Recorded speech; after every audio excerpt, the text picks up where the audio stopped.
chair of the Indianapolis Motor Speedway. Will it be Tim Hogan? It's going to be Christopher DeMerit at the line.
The following is a presentation of the iRacing Esports Network.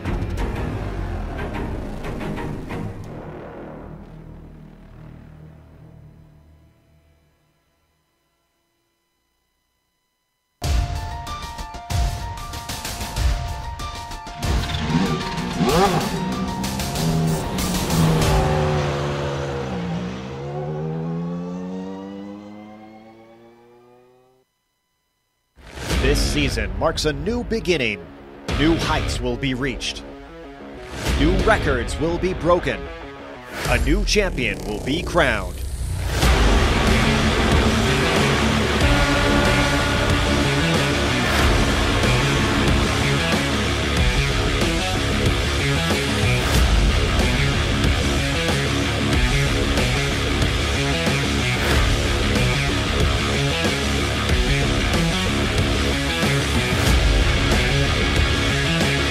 Competition, commitment, excitement. This is Lionheart. You're watching the premier American Open Wheel Series on iRacing. The Lionheart IndyCar Series presented by First Medical Equipment starts now.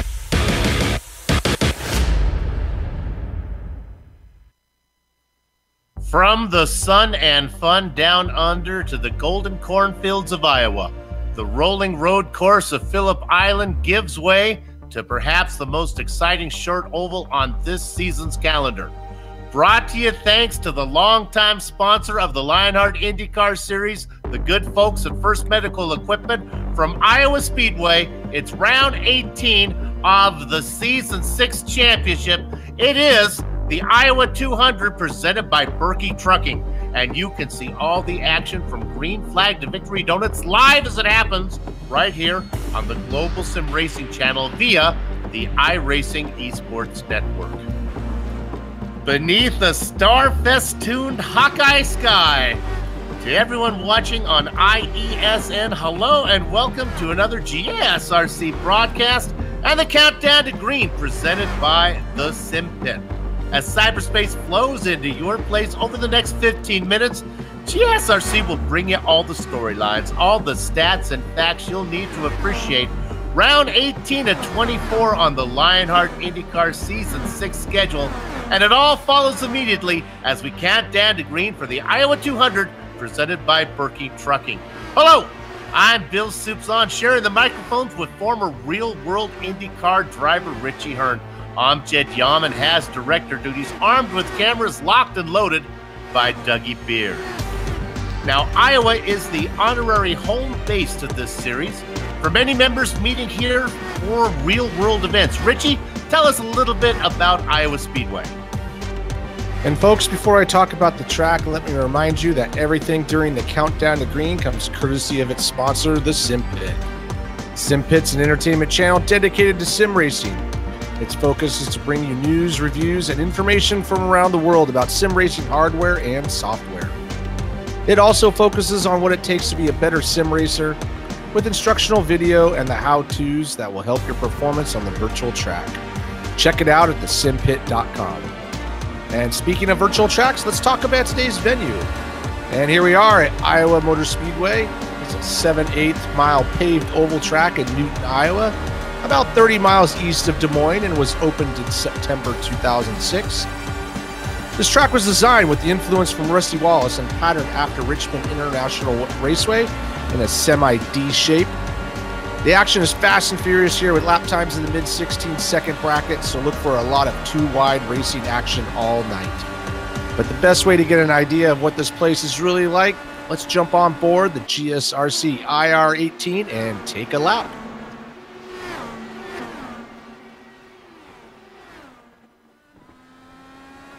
Hello everyone, welcome to the Global Sim Racing channel. I'm Brian Yazek, taking you for a spinner on the Iowa Speedway in the GSRC IR18 IndyCar. Without further ado, here we go.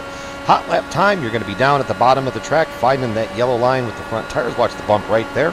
Swinging it back out towards the fence. Turn 3 and 4, you're going to be wanting to dive it down to the bottom and try and find that nice rotation point. Kind of drift up a little too early, that wall will be waiting for you. Now, Iowa has the benefit of being able to move all over the place. So in the quest for air, you're going to see guys all over the place here in 1 and 2, probably up in that second, third seam, getting out there by the fence. Turns 3 and 4 are going to be very similar. You're going to see guys right up to that fence, dusting it off lap after lap after lap, coming off of turn 4, down the front stretch and across the line. And that's going to complete our very brief guide here around the Iowa Speedway. I'm Brian Yazek. Enjoy the show. It does not take long to circumvent the Iowa Raceway. My goodness, how about lap times at just over 16 seconds? I'm going to take a little longer as I take a lap through the Points Championship. We'll start with the Drivers' Championship. Of course, this is presented by the good folks at First Medical Equipment. There it is. Adam Blocker continues to hold that lead over Andrew Kinsella. It's now up to 31 points. You can see the movement going on from all the drivers. Nobody really up or down much as we get to the end of the season. Keep in mind that these points do take into account the 3 drop races that the rules allow for. So basically, with 17 races in the book, it's the best 14 of 17. The big mover was maybe Stefan Larkamp. Again, Richie will talk a little bit more about that as he had more success on a road course. The guy who had the most trouble, the big Joe Show. Joe Hazard drops 3 spots down into 9th. Let's go ahead and take a look now at the Team Championship, where the top 4 teams all hold station, but hang on, Dragonfly Racing continues to move as they pick up another spot as Loud Pedal now falls. Those guys have been bouncing all around in spots 5, 6, and 7th there. Dragonfly, Loud Pedal, and 8-Ball Motorsport. Skidmark Racing is in the hunt there as well, down in 8th. All right, that takes care of the Team Championship. Let's go ahead to Richie. Talk about this always changing rookie leaders. Yeah, here we are for the Rookie of the Year standings, and they are presented by Butt Kicker. And as you can see, that battle is all about the 1st and 2nd place, with Stephen Larkamp jumping over Justin Weaver after a good run last time at Phillip Island. But there's just 1 point between these. Big gap. Samuel Ryman's doing a good job in third position. Big gap to him, though. So really the big focus is going to be on that 1st and 2nd battle, as they've been going back and forth. Weaver being good on the ovals, Larkamp really struggling, but on the other side, Weaver had a bad run in Phillip Islands, and Larkamp had a good one. So we're in for a good finish to this season with these guys. It's almost like a tennis match with both drivers holding serve. Larkamp on the road courses and Weaver on the ovals. Okay, that takes care of that. Now, remember, you're watching the Lionheart IndyCar Series. It is considered to be the premier fixed setup series for the Dallara IR18 on the iRacing service, and it honors the memory of the late Dan Weldon. Now, okay, viewers, pay attention, because once again, it's time for Professor Lugnut's Setup Corner. Earlier this season, we talked about camber, which is the inward and outward lean of the tire. There is, however, another way to change how the tire relates to the rest of the car, and that's something called caster. Professor? Yeah, caster is the measure of how far forward or behind the steering axis is to the vertical axis, viewed from the side. The best way to think about caster is to visualize a motorcycle. First, draw a vertical line from the middle of the wheels straight up. This is the pivot point of the wheels. Now draw a line from the middle of the wheels directly to the forks of the bike. The angle between those two lines is the caster angle. Motorcycles and most every modern vehicle uses positive caster. The more positive caster, the more the car wants to keep on doing the thing it's doing. If it's going straight, it'll want to keep going straight. If it is turning, it'll want to make the car want to continue to rotate. The trade-off is that it requires more effort to change what the car is doing, change from straight line to cornering and back. This means a heavier steering feel. In your family car with power steering, this isn't too big of an issue. However, in Indy cars without power steering, a small caster change can make a big difference. In general, you want to run as high caster as possible as you can get away with, while recognizing the driver's arms need to last him the whole race. On ovals, casters add an even further element by using asymmetrical caster. By having more positive caster on the right side of the car, it'll make the car pull to the left. This makes the car more stable from turn into mid-corner, but less stable getting off the corner or in a straight line. Yikes, caster was tough for me to get my head around. That was a tough one for me. I was trying to visualize the motorcycle. I'm going to go ahead and replay this one and get a better idea. I need to understand caster. But, you know, for viewers, if you're like me and you need something a little simpler to get your mind around, well, how about Richie as he talks about the series details? Yep, and these series details come to us thanks to the Sim Pit. Here we are at Season 6, round 18 of 24. We're running the Dallara IR18, of course. These setups are always adjusted, but they are fixed, and they're always working on a cash and prizes totaling of a $6,402 payout. And there we go. We got that all out of the way. Practice is done. That was perfect timing because it's just about time for the drivers to get out there and put in that qualifying lap. All right, let's talk about qualifying, Richie. I got to think on this short oval, you don't want to be too far back if you're looking for a win. No, you're going to want to be in the top third of the field for sure, not only to try to stay out of the way of the wrecks, but with only 16 and a half seconds, leaders are coming around very quickly. So with the size of the field we have, we're probably going to start seeing lap traffic happen in about, I'm going to say 15 laps. I mean, it's not going to take long because those guys in the back are going to be backed up with the lap time. So this is going to be really important, especially with our championship battles going on. So how do you pass here? Is there a tow? It's so fast around. There can't be much of a tow. Do you dive it in deep? What do you have to do to get around somebody? Well, you got to do a little bit of both. I mean, the tow is there, but it's really about that mechanical grip. I think at the beginning, you're going to be able to dive down on the inside of these guys. The corners, especially into turn one, it opens up on the entry, but tightens up on the exit. And it's the opposite on turns 3 and 4. So, you know, I think if you can get your car to work up on the high line, especially longer into the run, you'll be able to carry that momentum, because as you get down lower, you're pinching that car off, and it really makes it struggle to get off the corner. What's your guess? Is tire wear going to be an issue? Will the car slow down as the stint goes on? I think so. I think if you're running that low line, you're really putting a lot of load in those tires, and so I think we'll see tire wear. And maybe I want to see somebody who maybe takes it a little easier at the beginning of the run and then start making his way forward longer in the run. So hopefully we see some green flag pit stops, but it is going to be busy. There's going to be no resting for any of these people. Right on board with Chris Stouffer, we can report that Dan Guerin sits at the top. George Ansaldo in second position, but it's early days yet. Brandon Blimp come in and well. One of the beautiful things about this series, it's road and oval. You get a different mix of drivers at the top. Just like the real world IndyCar series, you got to be good at all of it. Super speedways, road courses, short ovals, medium ovals. So Dan Guerin sitting at the top at the moment with a 16.618. He's had a good run here lately. He's moved up a spot to third in the position on the standings. So we'll see if he can keep that good luck going. There's Michael Goodman. Brian, it's not easy being Greenlee looking to put in a qualifying time. And Adam Blocker's out there trying to put in his laps. Didn't do so well. Not how he normally qualifies. He's only sitting 12th right now, so he's usually right up in the top 3. So that's going to be a tough. Yeah, he crashed out on his third lap. So these guys are really pushing hard for these, trying to get these positions, as it's going to be important. It also, what a lot of people don't realize too is how you qualify determines where your pit box is. So having that first pit box allows you to get out of the box straight instead of having to go around somebody. Holy smokes, is this right? Connor Harrington, here's the newcomer, jumps to the top of the charts. Oh, I like it when somebody comes in and shakes stuff up. I was hoping we'd see Sage Karam race tonight. He did a great job at the last race at Phillip Island. It really was interesting to watch how he got better as the race went on. One of the things I think we need to talk about and mention is the size of the field. A lot of cars. I counted 36 names on the entry list. Woo, that's a lot of cars to go around a lap of only 16 seconds. Yeah, that is a lot of cars. So, the leaders are going to be basically halfway down the back stretches. The guys in the back are just going to be getting into turn 1.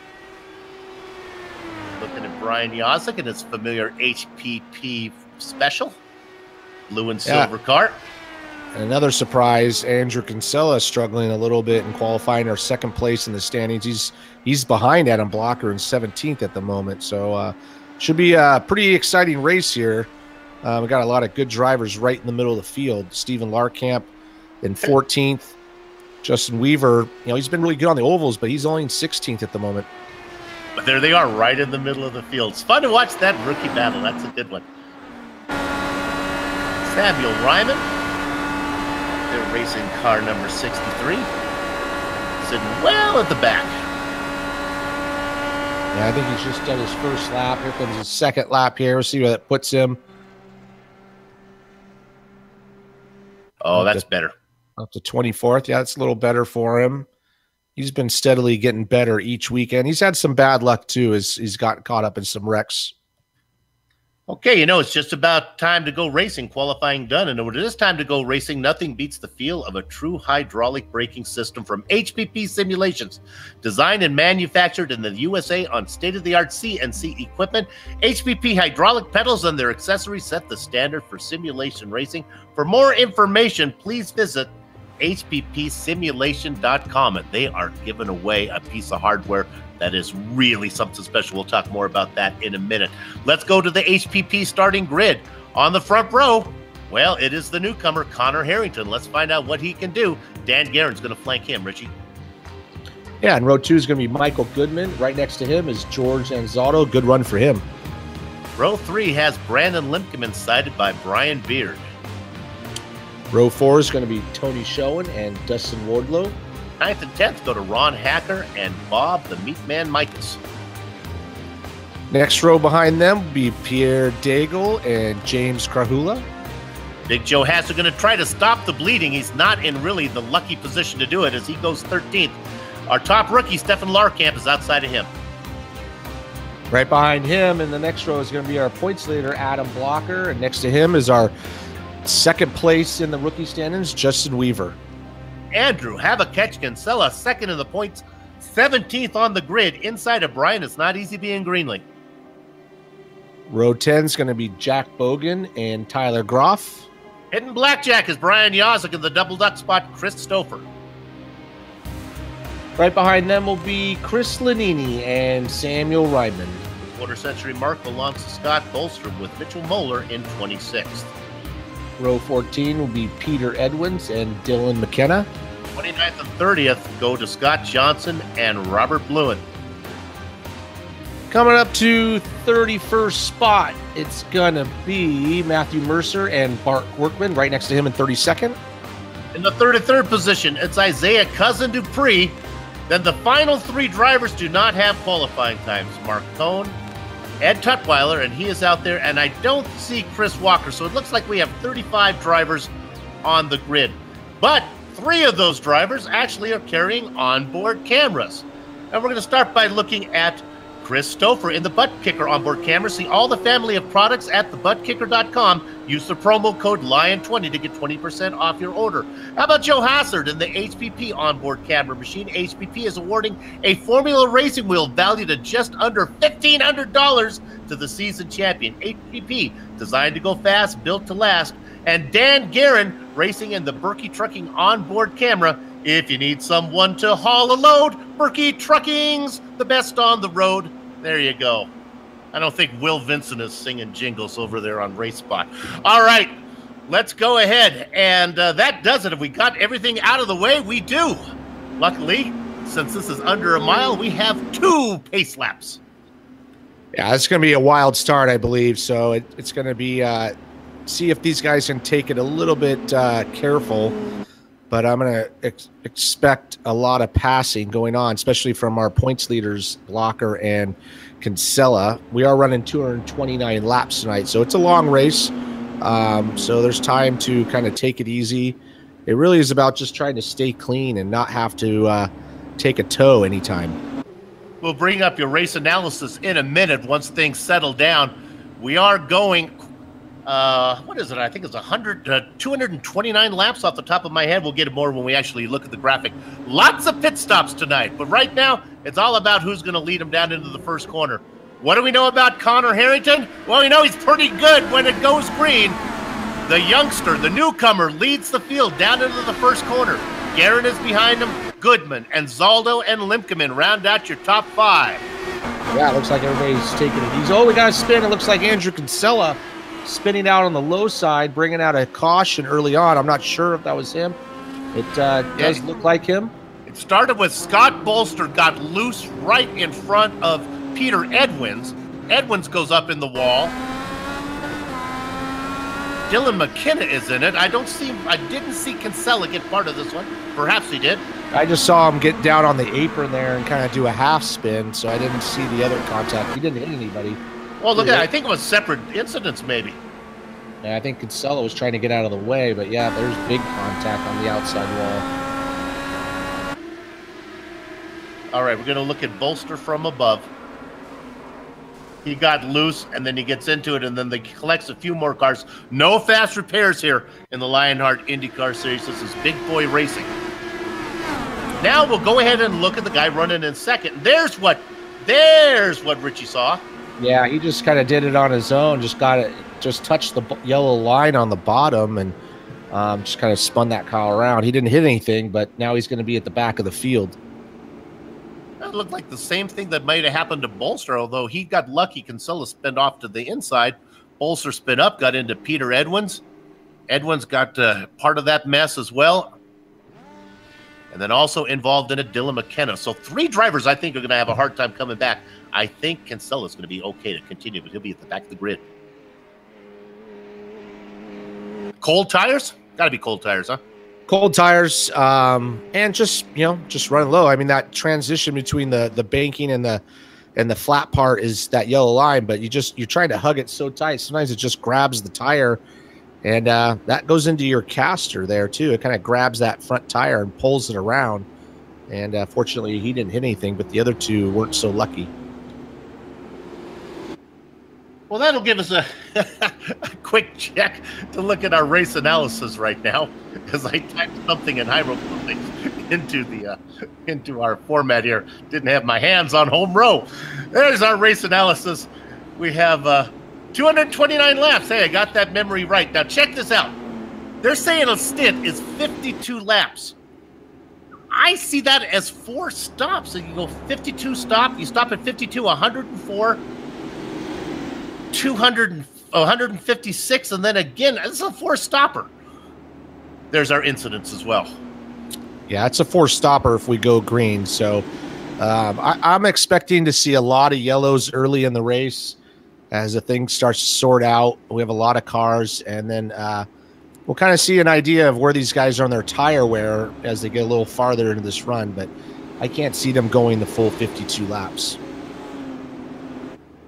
Well, I'm telling you right now, if you're not one of the two-dimensional fans here in Iowa coming to this race, you should take your sweetheart, take her to a romantic, lay down a blanket there and lay your flat self down and look up at the stars. Let's look at the weather, because it is a beautiful, clear night here in Iowa. Not a cloud in the sky. You can see the Big Dipper and Cassiopeia. 76 is the air temperature. That's perfect. The track temperature, well, obviously with no sun, moonlight doesn't have a heck of a lot of heating capacity, so the track's the same temperature as well. Little bit humidity. Not an ounce of fog. Yeah, I know. Good night. That big concern is that 76 degrees. That's pretty low. So here we are coming for the green. Everybody's up high, single file. Boy, they are up as high as they can get near the wall. Connor Harrington, don't know much about him, but I think he's going to be somebody we're going to get to know all the way through the end of this season and into season number 7. Well, he's the leader right now. Guerin, Goodman, and Zaldo and Limpkeman, 1, 2, 3, 4, 5. We talked about the front half of the top 10. Let's talk about the back half.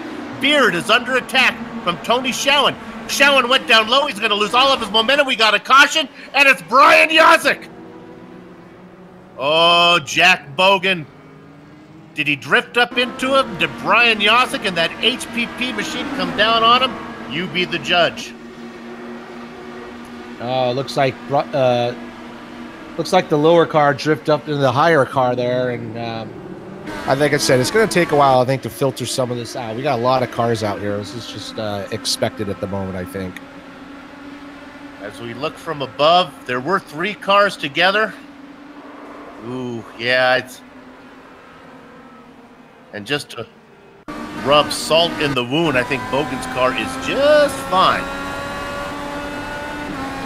Yeah, here we are on Brian Yazik, and the car down below, it looks like maybe it gets just a little bit of aero wash right there, and just Brian Yazik just is an innocent bystander, so I'm sure he's not too happy with that. Jack out there with a beautiful paint scheme that says, "Love you, Babel." I'm not sure if Babel is a person or a place or a thing, for that matter. Jack going to be racing in currently in 20th position after that contact. So has anybody come in for a stop? Anybody going to come in and maybe kind of top off a little bit? If I was running in the back, I would be coming in every yellow flag, and just kind of play it out, because eventually the way these races have been, we got some yellows, but it does sort itself out eventually. They kind of settle down, the field thins out a little bit. So if I was in the 27th to back, I'd probably just pit until it kind of went green.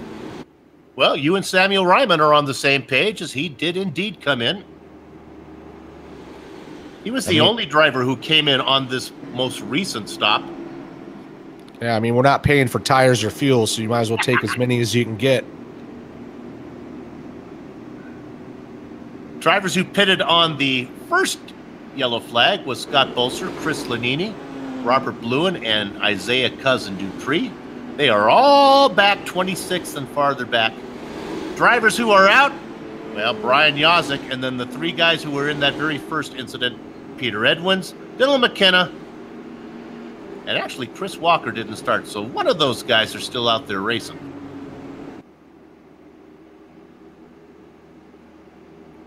Yeah, Peter Edwins and Brian Yazik have heavy damage, so they're out of the cars. Dylan McKenna has disconnected, so he's gone to the showers. So we have, looks like we have 32 cars at the moment.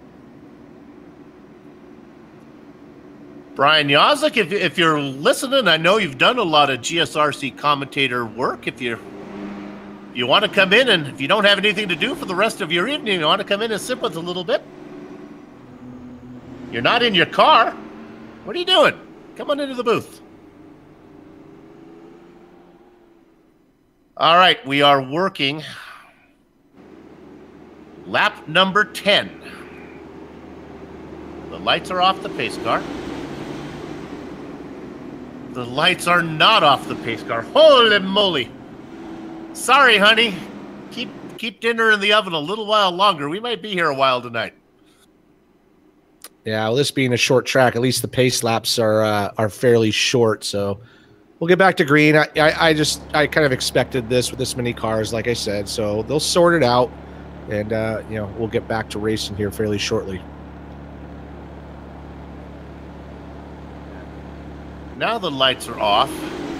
I'm seeing the pace car. There we go.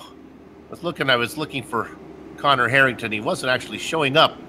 Strangely enough, my timing and scoring shows Connor Harrington in the pace car, so can't quite figure that one out. Now it's figured it out. That was interesting. I was a little confused there for a minute.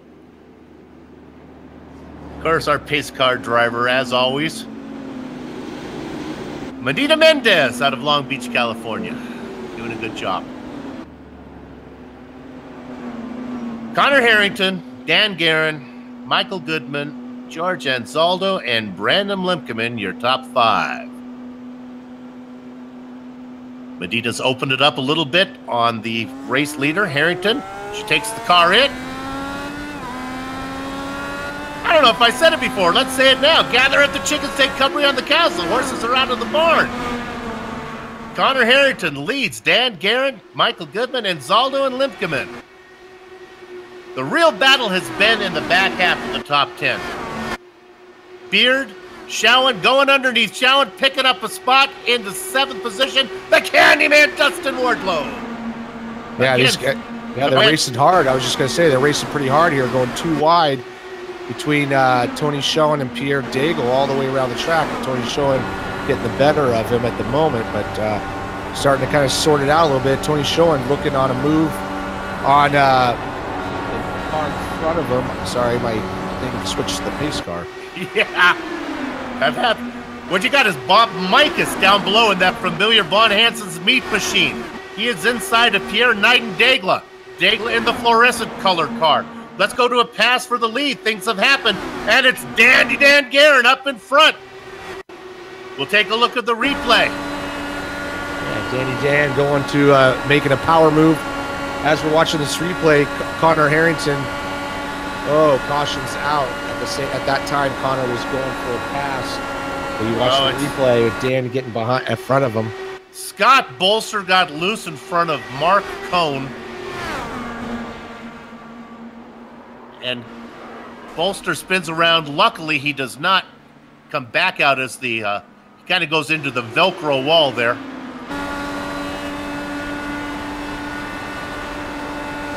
We are on board Mark Cohn. And just innocent bystander once again, down on the low side. I still think, with these cold track temps, that these guys are trying to push a little too hard on the bottom lane and, just kind of losing the rear end. Guerin. There he goes. Yep. Right. There he goes. Right around. Yep. Guerin got underneath Harrington to take the lead. We went to the replay, and Harrington did not waste any time. Connor came right back on him. Connor kind of play around now. I thought he was going to go into the pits. I was about to call it, but nope. Dan Guerin's saying, yeah, you do whatever you want. I'm going to hang out right in the lead where it's safe. All right, you fans of the Lionheart IndyCar Series, if you want to pick somebody who's going to take a strange pit strategy, who's it going to be? Well, you know who it's going to be. It's James Krahula. Sure enough, he pits from, I think, about 15th position. He's going to be well down the order, but he's not the only one coming in. A lot of guys are coming in as well. Yeah, well, we're a little bit into this run, and like I said, it's going to sort itself out. So some of this is paid out for him in the past, and he always does take this risk. So we'll kind of keep an eye on him in that pink number 4 car. If you're good at math, start multiplying 52 and see if 52 add in an 18 and see how long it takes you to get to 129. I can't do it. What I can do is talk about one of our sponsors, and that is it's one of my favorite sponsors. It is Butt Kicker. Now, it's Guten, let's see how to do this right. Gutammer.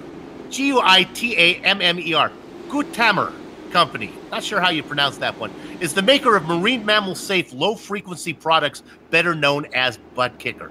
If you are like me and enjoy the thrill of being haptically immersed, if you find that a subwoofer that just moves air doesn't do it for you because it loses accuracy and force, and only the powerful and accurate actual movement of mass provides that active immersion that you require to get that missing driver-to-car connection, then Butt Kicker products are the only way to go. See all the family of products at thebuttkicker.com. Use the promo code LION20 to get 20% off your order.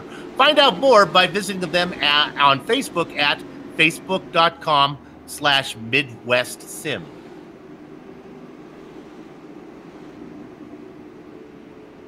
And you know what? Sometimes you wish for it and you get it. I believe that Brian Yosik may come in and sit in here with us a little bit. Yeah, I figured, I found the shortcut there between the booth and pit road, so I just come up here and see what you guys got going on. Short night for you. Thanks for stopping in. Stay as long as you can. Cold tires, is that what's going on out there? Or is this just I don't know, what's going on? Really what it boils down to, Soup, is it's cold tires, and as guys are trying to get up through the gears, turn one, if you've never driven the Iowa Speedway, turn one has a very nasty bump down there in the center of that turn. And when you hit it at lower speeds, colder tires, aero push, stuff like that, that's where you kind of see a lot of these things happening. Scott Bolster right there, the last go-around when he spun out, he was kind of all on his own, and he just hits that bump wrong. And it's such a catch-22 because you hit that bump right, and it actually helps plant the right rear and kind of lets you jettison out of the corner. But then you hit it wrong, and you see what happened to Scott there. Richie, when you were doing your real-world racing, were there ever a race coming into it where you looked at the sky and the temperature and said, oh, man, I don't want to be part of this one? Oh, plenty times. I mean, we race lots of tracks, so that is cold, no tire warmers, so coming out of the pits was so tricky. Once we got up to speed, you just had to feel it out. I've never raced here, so but I know that bump exists, and it is tricky, but like when we raced at Milwaukee is like that. It's very bumpy in turns 1 and 2, and you got to hit those bumps just right to be fast, and you hit them just wrong, and you're in the fence. You ever race the big cars in the rain? The Indy cars in the rain? Oh, Yeah, many times. And I always did very well in the rain, and I liked it. It's just a matter of just having a sensitive feel for it. We're getting ready for green here. No rain tonight, as it's a beautiful, clear sky, as we talked about. Medina Mendez pulls the pace car in. Dan Guerin sees the green flag. He's going to read him across the line, working lap 22. Harrington, Goodman, Anzaldo, and Limkeman. Brian Yosik, who is this Connor Harrington? Connor is kind of a new name to the series this year, but has been around quite a bit in previous years, from my understanding. Maybe predated me just a little bit, but 2 races, 2 poles, and you kind of see that sort of speed as he goes to make the move, the dive under Dan Guerin, down the backstretch, down into turn 3. This is where it's going to be really tough to make it stick. Oh, that yellow line, tempting. Yeah, you can see him blocking on the inside and then going back up. So he doesn't want to give up that position back to Dan as he's starting to stack up the field behind him. Oof. Yeah, he's making himself in a little trouble if he weaves too much, but he's basically slowing himself down, and Dan's going to take that high side. And I think the high side eventually is going to be the way to go as these tires start to wear off. You're 100% right there, Richie. I kind of suffered from this at Homestead at the back part at the very first race of the year. I was so intent on blocking the bottom that it actually cost me, because you really take that shorter route. Yeah, but you're really heating up that right front tire, and the top is just able to roll at some point. You kind of see it right there. He goes off into the turn, it pushes up, and then he has to cut the wheel very hard back down. So eventually you're going to see Danny just building that momentum just a little bit, getting to the outside. Eventually, it would not surprise me to see Dan overtake him on the top. Brian, are tires going to be the determining factor when you take a stop on a green flag run, or is it going to be fuel? Well, on a green flag run, I guess that's what I get for being preemptive, the racer in me. Got to finish first. If you run this thing out about 50, I couldn't remember what SimRacing app told me. 52. Yeah, about 52 sounds right. But yeah, when it's under green, you're going to run it out because it's technically a 3-stopper. I think now the cautions have messed that up. But, there you see just that swarm that you're looking at there on board of Big Joe there. But yeah, under caution, if you get a caution after about 20 laps, it wouldn't surprise me to see everybody pit. In all honesty, because tire wear is big at Iowa. We've seen a lot of two-wide action going on behind these three, with Connor Harrington still holding that bottom line. I think Dan's just kind of taking it easy. He's going to make that move. He's starting to pull up farther and farther alongside him, but back behind him, these guys are racing pretty hard for that basically fourth position. Here comes Dan sneaking on the inside, kind of duped him a little bit. Can't quite hold it at the bottom and has to let go of that position. Yeah, once the leader started to settle down, they got back into a single file run, and you can see that the guys up front can start to pull away. Harrington, how about Anzaldo racing up there, having a good run today with those guys? Yeah, it's great to see George up there. He's had some bad luck this year, so running a clean race in third position. He's got Brandon Limpkerman. Sorry, Brandon. Right behind him. Limpkerman. There you go. I got you, buddy. I've been enjoying it for many races. Yeah, you haven't helped me out, but here he goes. He's going to pass George on the inside. And, I thought he had it, but there you go. You see that outside lane, how that works there, Brian. Yeah, that's absolutely it. When you get up there, it's not necessarily that you're faster than the guy on the bottom, because technically, shortest way around, you carry the momentum, but the way that you have to make the pass at Iowa is you really have to let that car swoop all the way out to the wall, and when you're on the top, so you see right there, that's that back there, Goodman and Edmonds, I think, or Showen? Goodman and Showen. You can see Showen is able to ride that top up in that top groove. He can keep that momentum going, and Goodman on the bottom can't get all the way up to the wall the way that he wants to, so that's where you're seeing that choke up. And now you're seeing Goodman. He's fallen back into the clutches of Pierre and Adam Blocker back there. So you got to get up to the top, and I think he finally found an opening right there. Yeah, it almost looks like if you want to make that pass on the inside, it's almost got to be a slide job. You got to almost complete the whole pass and then pull up in front of them to stop the momentum. Slide jobs work when you clear them, not the kind of clear-ish. Ooh, big move, big slide by Tony Schoen, and he kind of blends up into the track in the middle of 3 and 4. We got someone, we got a lot of, yeah, he kind of brushed the wall there, but keeps on going. Oh, he's in the wall again. Now he's really struggling. That is Brian Beard, and he's on 2 wheels now. Oh, coming at you. Yep. In your face. There's the caution. Glad he came down on all 4 wheels, or he might have taken out our camera that was mounted on the wall there. You see how Tony just came up and kind of squeezed those two, a little contact, and obviously he did more damage than I thought, and thing probably wasn't steering very straight. Yeah. Oh, he got bumped again by Bob. That was, okay, that was before, okay. Oh, here we go. Yep, sorry. That was before, and then he got basically tapped twice up in the wall. And I think we're going to see, I wouldn't be surprised if we see the whole field come in as we're quite a few laps into this fuel run. Yep. Well, maybe not the whole field. Maybe some of these guys that have only been out there for about, I don't know, what's there, that's 19 laps for Ryman. Does he want to stay out and gamble? We'll see. I don't know if Sam really wants to be up front. You never know. A position of power. Sometimes, it makes people. Somebody actually stopped. It looked like it was Bob Mikas. I must have maybe got in too fast and I had to hit the brakes so he didn't get a speed. Oh, that's got just stopped. That's got a couple cars wound up in there. A couple guys are going to jump out to the track to avoid that. You got Big Joe just kind of stuck. He's trying to roll backwards so he can let Dustin get by. Oh, it was the wounded car came in and Bobby jumped on the brakes in order to try to give him room, but I don't think anybody behind him got the memo. Oh yeah, big stack up there, and it just really stacked up the whole pit lane. You will see a couple people take that evasive move and go back around one more time. Here we go, boom, and that's unfortunate for Big Joe because he was running strong in the top 10. Daigle got into the back of Mikas, and then Hazard really got the worst of it. Showen got hung up as well.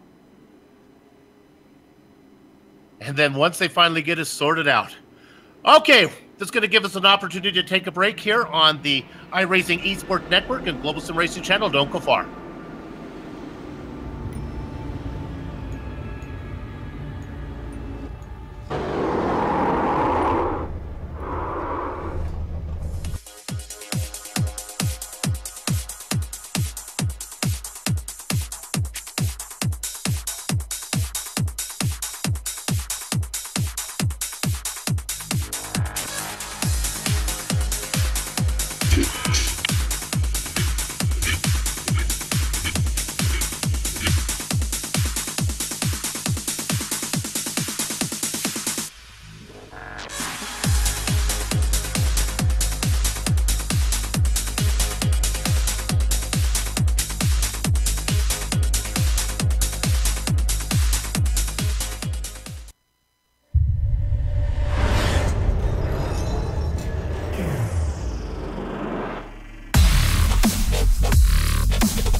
The SimPit is an entertainment channel dedicated to the world of simulated motorsports. The SimPit is a leader in providing the sim racing community with news, reviews, interviews, DIY pieces, and instructional videos to make sim racing a better experience for all.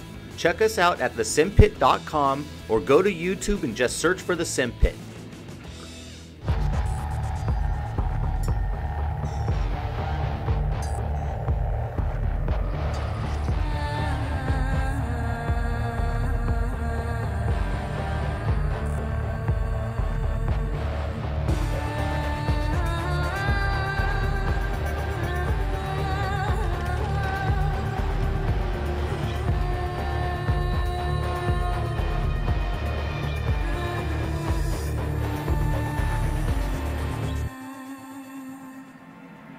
Let's use the call letter, shall we, so we can get to the actual sponsor plug ASAP. Streaming your way on IESN is the GSRC covering the LIS, the Iowa 200, presented by Birky Trucking. Round 18 to 24 on the Season 6 schedule. We're currently under yellow as we are working lap number 44.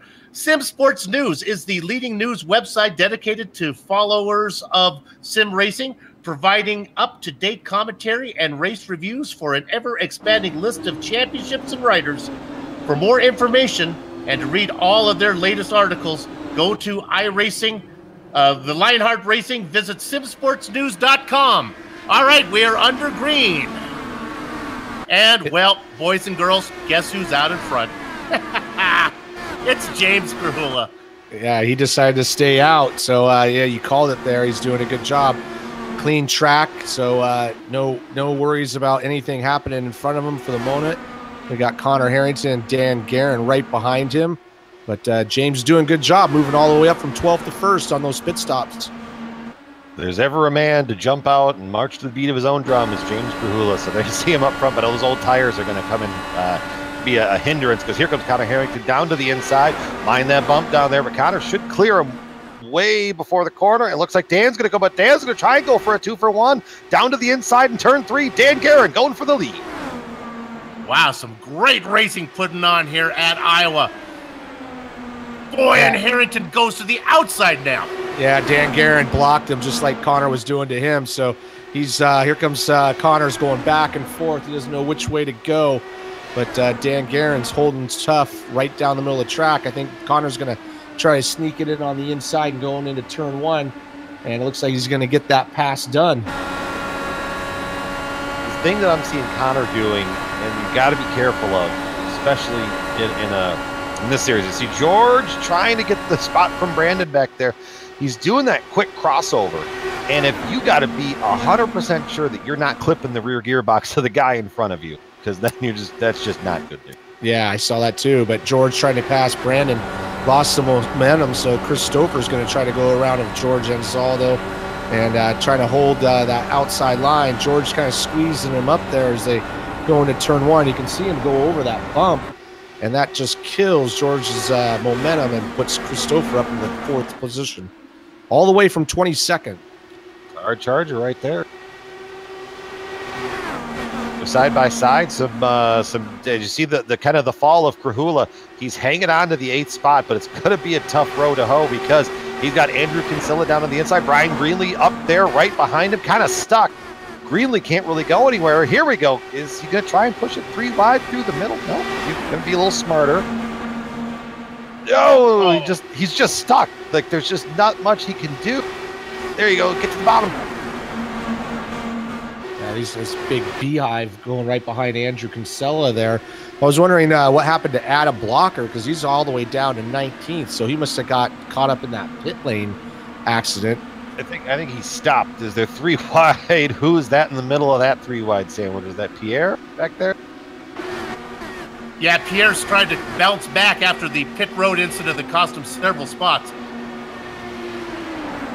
You know, you're talking about Greenlee getting up on the back of Krahula. I think reputation plays a factor sometimes. You know, Greenlee probably thinking, well, James is a pretty fast driver. I'm not going to have to worry about him checking up, but didn't realize that James is really off the pace. A lot of these drivers, you know, due to the third-party apps that are out there now, a lot of these guys have pretty good telemetry, same as kind of what we have up here in the broadcast booth, you know, from that standpoint. So, you know, a lot of these guys know what's going on, and they know what kind of strategy people are on. So it's, you know, I think Greenlee was just kind of stuck there. Yeah, right now, James Krahula is really suffering. It's been 39 laps since his last pit stop. You can see how those tires play a part, because he's all the way, he went from 1st to 16th, and he's just hoping for another yellow pretty soon. He either needs a yellow soon, or he needs us to go green for a long time, so everyone else has to come in and make a green flag stop as well.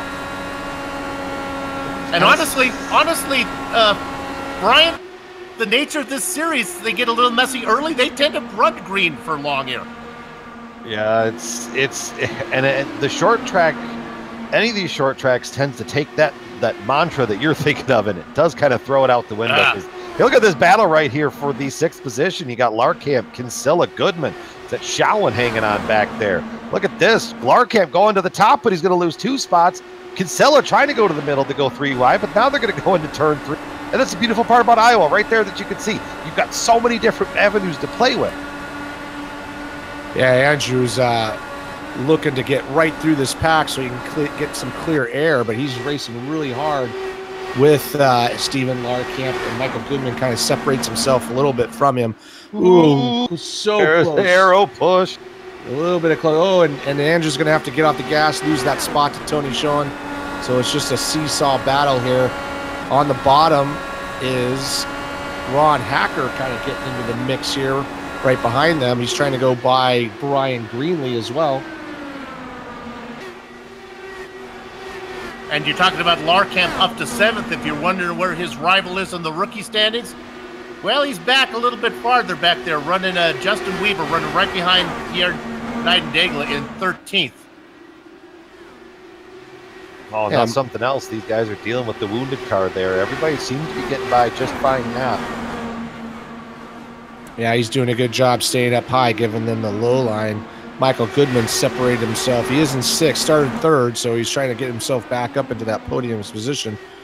Jordan Zaldo is his next target, who's kind of faded a little bit in his last couple of laps. Kind of lost sight of Christopher. Boys, all the racing is back here in the mid-pack because Harrington's opened up a 2.5 on Guerin, who's got about a 2nd on Limkeman. They've spread out in the top 5.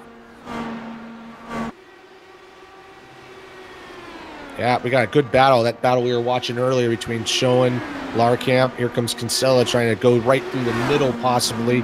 He's been looking at that middle lane quite a bit. I think he's just trying to get some clean air on that front wing, but this has been a really, really good battle to watch. Next battle behind that is the battle with Weaver and Nightingale. They're side by side back there.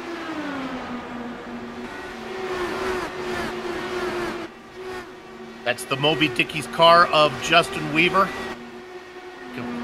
Down there in 14th behind Isaiah Cousin Dupree. Kinsella gets by Larkamp, too. That was, had to work him over just a little bit. Larkamp faded back, and Greenlee hanging out there in the top 10. Yeah, going back a little bit to Adam Blocker, he has not made much movement up towards the front. So at this point, Andrew Kinsella is getting the best of him as he's running up in 8th position. As Adam's about to get passed by Chris Lanini. I don't know if Adam's blocking some damage. Look like his front wing might have a little bit of damage, so might be suffering a little bit. I don't know if that's just on my computer. I'm seeing it there on the broadcast screen too. It looks like the on the left winglet, it's kind of bent up like a curly mustache. Yeah, it looks like he's got a little bit of damage. That might be the reason why he's just kind of stuck there in 20th position. Well, and the other thing too is if he got caught up and he got hit, part of that they could have some suspension damage. That is just it takes. It happened to me at Richmond. I had some suspension damage and had about a minute of damage to fix, and the car drove absolutely awful until it all got fixed. So he might be just be riding right now, trying to pick off some caution.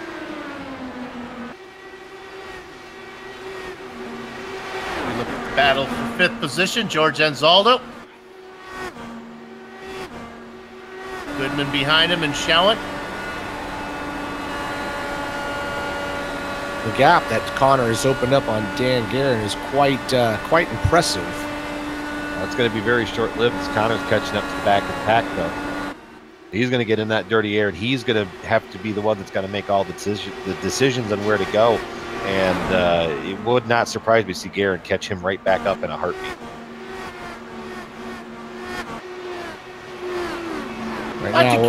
Go ahead. I'd like to give a little love to the driver in 12th position. This is Isaiah Dupree. This is a legitimate pickup here. He started in 33rd. He's racing in 12th. He's on the same pit strategy as everybody around him. It's a good run from Isaiah. Yeah, that's a huge run from 33rd to 12th. And he's got a little bit of battle behind him with Dustin Wardlow trying to keep sneaking on the inside, but like you said there, Brian, I think that high line's where you want to be, especially now we're working basically lap 37 of these tires. I don't see many people trying to get a run on the bottom. Yeah, the bottom is just not where it's going to be unless you've got the clean air, like Connor might be having. Well, now he's cut it back in pack. But if you've got that clean air, you can make it work. But once you get into that dirty air and you kind of get stuck up behind people, that's where you're going to want to go. And unfortunately for James, he is announced he will be pitting. Which will, now you got to hope for the other side of that because he's going to lose at least 2 laps, probably 3. Everybody's kind of separated out and minding their P's and Q's out there, so we might go a long run here. It might work out for him if those other guys have to pin under green. He'll make those laps back up. Well, I don't know if that's going to happen. You got a hornet's nest battle for 6. Jowan has it. Kinsella, Goodman, they want it, but they're trying to decide 7th between themselves. Yeah, Goodman, you might as well call Goodman catfish because I don't think that car has left the bottom at all night. He was up to 6th for a while there, so he's lost some position. And George Anzaldo is kind of right there in front of this group. Let's go ahead and Dan Guerin's gotten right on the back of Connor Harrington, like you said there, Brian. Lap traffic helping him out. No. It's kind of like a dog chasing a car in this situation. Now you got there. Now what? So now you see Connor just takes that kind of, for lack of a better word, that real lazy entry into turn 3. Takes that into the corner because Dan's got to ride that bottom and hope for the best. But when you see Connor here, watch this in turn 3. Connor's going to take that real lazy entry and just give not enough air to the nose of Dan and just lets him pull right back away. Yeah, I think Dan just kind of keep working him over, and as they catch up to some lap traffic here, try to run a pick play, basically. The guys that are coming up on are Samuel Ryman, Mark Cohn, and then Ed King-Tutwiler. This is a good battle here as Dan keeps going to the bottom, but he can't quite get there. And like you said, Connor keeps kind of pinching him down just enough to where he's got to get off the gas and lose some of that front aero. And but Dan's working him over pretty good. Ryan, just a pit bull at the chomp and just come on, just trying to get some room because he knows if he goes up top, you know, the guy in front of you can just block that off. But watching this paddle though is really intense. Trying it again, maybe getting a good run out of turn 2, side by side. Nope, not quite. Dan's going to try it in turn 3. Give him just a little bit of air, and there he goes, getting the run off of the corner. Side by side, down to the line, going down back into the turn 1 area. And you see Connor got washed up a little bit. We got a lap car behind them who's got some fresher tires. Yeah. That's Tyler Graff in the and give a shout out to Tyler Graff. That is a Dan Weldon Memorial paint scheme on the body of that 26 machine. And Dan Weldon, unfortunately, lost his life in the series that this is named after. You know, and that was just a couple days ago that anniversary was that anniversary came up. But shout out to Tyler, a heck of a designer on the iRacing service. Tyler feeling really happy with those fresh rubber. He goes around Garrett, and now he's going to get Harrington. What surprises me is how long it's taking Harrington to get Sam Ryman. It's the clean air versus dirty air. Sam can kind of run his lane. I mean, he doesn't have to yield. There's nothing in the sporting code about that. Sam's running his line, and unfortunately, it just happens to conflict with where Connor's trying to run. Tyler there, he kind of reminded me like, when you were a kid and you went over to your friend's house, but then the parents started arguing and you just started to kind of like, okay, I'm just going to go through this way. Thank you. Using those fresh tires there. So now Harrington gets them, but honestly, we're getting real close to green flag stops. These guys are on 52 laps. And there comes Dago. Windows there. Yep. There's Pierre. Yeah, we're right on that 50-lap number. We're watching a battle there real quick between George Zanzotto, Stephen Larkamp, all over the back of them. But the passes are tough to get as there's really only one line you want to run, and that's that high line. Seeing Dan trying to get around Connor, and he just can't quite get it done. He's been close, but he can't quite finish the job. Green flag pit stop should be coming up, so this will be interesting to see these leaders come in. Is it tough to get out on cold tires, Brian? Yep. Yeah, I figured it with this type of track temp coming out of the pits on cold tires, those opening laps got to be pretty tricky. And here they come. It's a very it's a very sketchy about lap because you got to come off, you got to not spin out on the apron, and then you got to get wound up to speed and then get going again. It's nerve-wracking. Well, this is going to be Dan Guerin's moment here if he can get out of that pit box, get around Connor, and then start blocking him, taking the air off his wing as they stop. Nose and tail. Oh, no, there's someone spun out right there on the exit. It's a pink car. Jack Bogan. It is Christopher. Oh, Dan spun coming out of the pits. He was right behind him and spun. Watch out, boy. But I don't think he hit the wall. No, I don't think he did too either, but he had to back up, lost a lot of track position. And he comes out, and it looks like right here as he goes to accelerate, and there he goes. Yep. This is what I was talking about. It is so sketchy on cold tires trying to go through there. We saw on the telemetry there, he was in first gear. I was practicing in second gear, and I was still spinning out. So Dan's going to have to do a little bit of work as that puts him back into the field a little bit. Justin Weaver comes in. Nice clean stop. Still waiting for some drivers to make their stop. Weaver just did his. Good cycle out for Krahula. That's it for, yeah, it's. Oh, caution is out. Put it out. It was Bobby Vikas.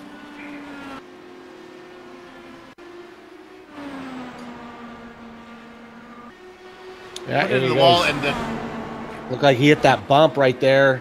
Just got a little loose and couldn't save it.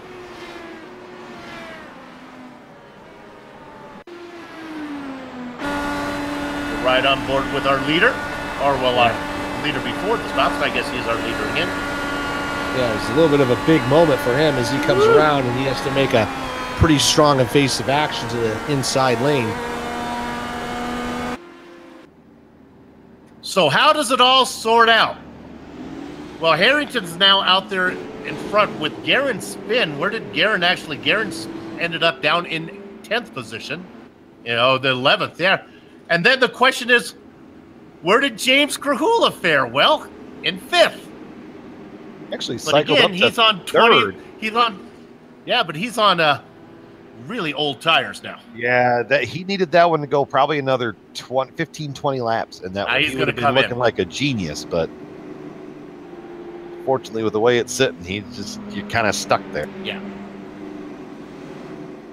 Yeah, he had to take that pit stop. It was kind of a free pit stop for him to get back on the same cycle as everybody.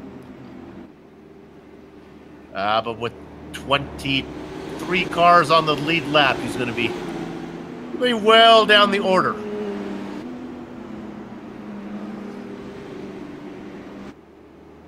Well, with the lights still on the pace car, they're going to go around a few more times. Why don't we take this chance to take another quick break? We'll be back in a few. Don't go far.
The SimPit is an entertainment channel dedicated to the world of simulated motorsports.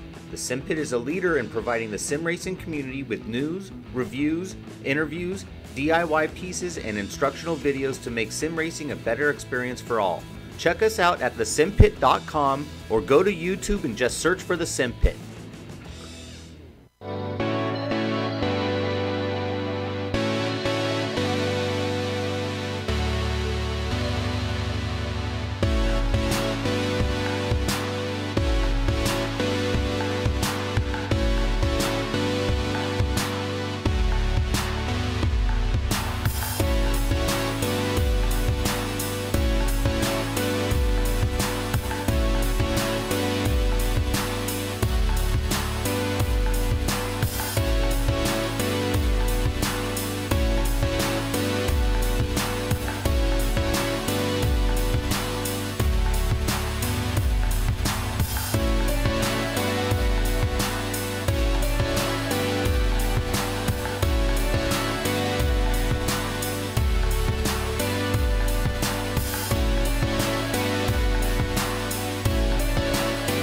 This is the Global Sim Racing Channel coming your way via the iRacing Esports Network. You want to know what racetrack we're on? Well, just take a look at that car right there. Spin that around in some butter. That's Ed Tutwiler. We are indeed at Iowa. Would you say he's currently stalking the position ahead of him? Oh, my goodness. He's ready to pop? Another kernel of wisdom from you.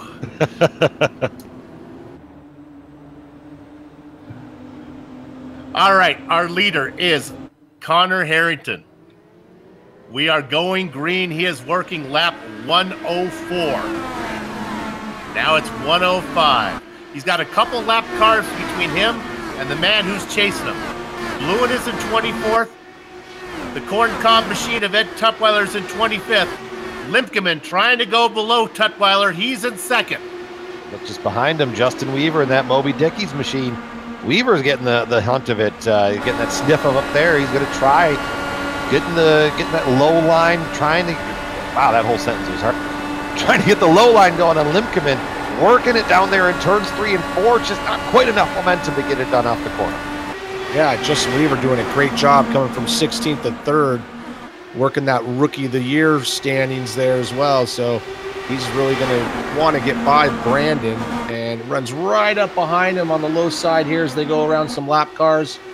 Everybody's got fresh tires, so everybody's looking pretty racy right behind them. Tony's showing. And right behind there, too, I see Andrew Kinsella has moved themselves back up into the 6th position from starting 17th. It's been on lap 1. Yeah, it's been on lap 1 and didn't really hit anything, and yellow flag came out, fortunately for him, but he's done a good job. Adam Blocker, don't need to go to him, but I noticed he fixed his front wing back in 18th position, so there's his championship ride. He's got a lot of work to do. Well, and just off the front of that, you may have seen it when we were going off the nose cam, but Weaver completed the pass on Limpkeman. So now Weaver is going to set off and try to make a run at Connor Harrington. And look at the ground that he has gained on Harrington. That Moby Dickey's machine is on rails right now. Yeah, well, Connor's doing a lot of work just running, weaving back and forth, and I think that's kind of slowing him down a little bit at the minute, allowing Justin Weaver just to run some clean laps, stay in the draft, and he's going to run that high line here, keep that momentum. But, yeah, absolutely.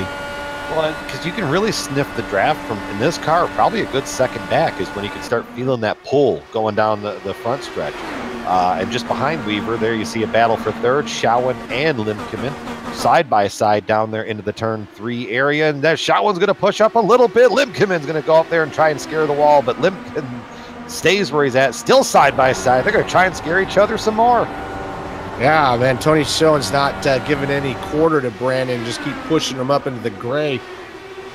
He's got that position taken. That's brought Andrew into play here for that 4th position. But here comes Brandon on the inside now, trying to return that favor, try to push him up. Oh, so close. Too much push. Now that's going to hurt him, and that's going to send him back to Kinsella. That's all his 2 lap cars back there. No, Johnson's not a lap. No, Scott Johnson. Johnson and Beard have similar colored cars, and it was messing with me earlier, too. Yeah, here goes Andrew. He's trying to make the wide line around Brandon Limpkeman work, and he does. Clears him off of turn 4, so that's going to move Andrew up into 4th position. So great job for him. Right behind him, we got Brandon Limpkeman. I don't know why I keep putting an R in there. Limpkeman is battling for 5th and trying to hold off Scott Johnson. He's got a whole bunch of drivers jumping in the blender with him behind him. Up front, the top 2 begin to check out Harrington and Weaver. They got around Bart Workman. They put a little distance between Tony Schoen. Yeah, the top 4 all separated out. The battle is really for Brandt between Brandt, 5th place, and back. Yeah, it's a mess back there where you're watching. They're doing a good job of keeping it clean. One of the drivers, Stefan Larkamp, in 14th. You talk about Weaver racing in 2nd. That rookie championship keeps changing. Larkamp is in just a pinata full of bees right now. He's got Dustin Wardlow below him. The car chasing him is Isaiah Dupree. Dupree's been fast all race. That's Brian Greenlee that Larkamp's trying to get around. He's got a check up there. Oh, my goodness. We got Dan Guerin trying to make up for his mistake out of the pit lane. He's battling with George Anzaldo for that 8th position, trying to run that low line, but George is not giving him any quarter, and that checks him out, bringing Michael Goodman up to challenge him for that 9th position. Kind of stole my thunder there, Richie. I was looking for Dan, and I noticed he gained a couple spots, and I was kind of waiting for the next clearing, and then you kind of took that away. But there you see Dan still working George as teammates for Synergy Motorsports there side by side. So, you know, come on, man, come here, break. Dan has got places to go. George has been doing a great job. He's been up in that top 10 the whole race long, so he's more than welcome to hold on to the outside line, make Dan work for it. It was his mistake that brought him back there. And that really is kind of the best battle of the top 10. You know, Connor has about 1.5 seconds over Weaver, who has about 2 seconds over Showen. So the top 3 are all spaced out nice and evenly until they start catching up to the back half of the field. And where else we got going on? Talking big picture, you got Andrew Kinsella trying to pick up ground on Blocker in the points. Kinsella racing 4th right now. Yeah, Adam's only up to 15th where he started, but we did get his car fixed, so he's trying to battle Steven Larkamp, our Rookie of the Year battler there for the lead in those standings. Those guys working 14th and 15th position. Adam's struggling a little bit this race. Didn't qualify well. He usually runs a lot farther up in the front, so he's struggling at Iowa.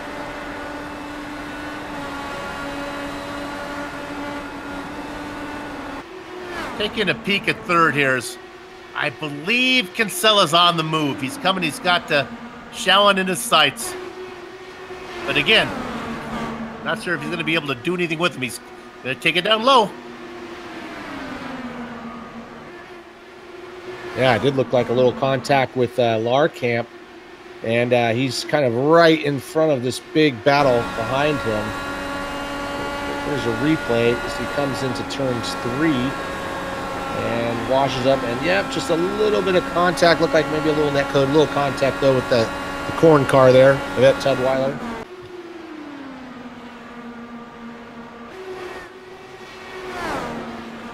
Let's go back up to that 3rd position. Showen doing his very best to hold him off. And that is Kinsella. Kinsella up 13 spots.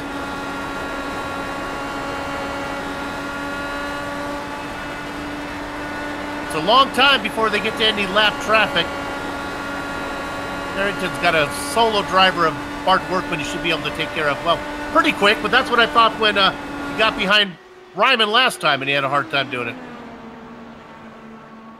Yeah, everybody's kind of sorting themselves out. This battle between 3rd place is still going on, but as we've seen in the past, it's once these tires get to about lap 34, 35 where we're at, they can't quite make that pass down low. He can't make it stick. So Andrew's going to keep working him over, but he can't quite get the move done.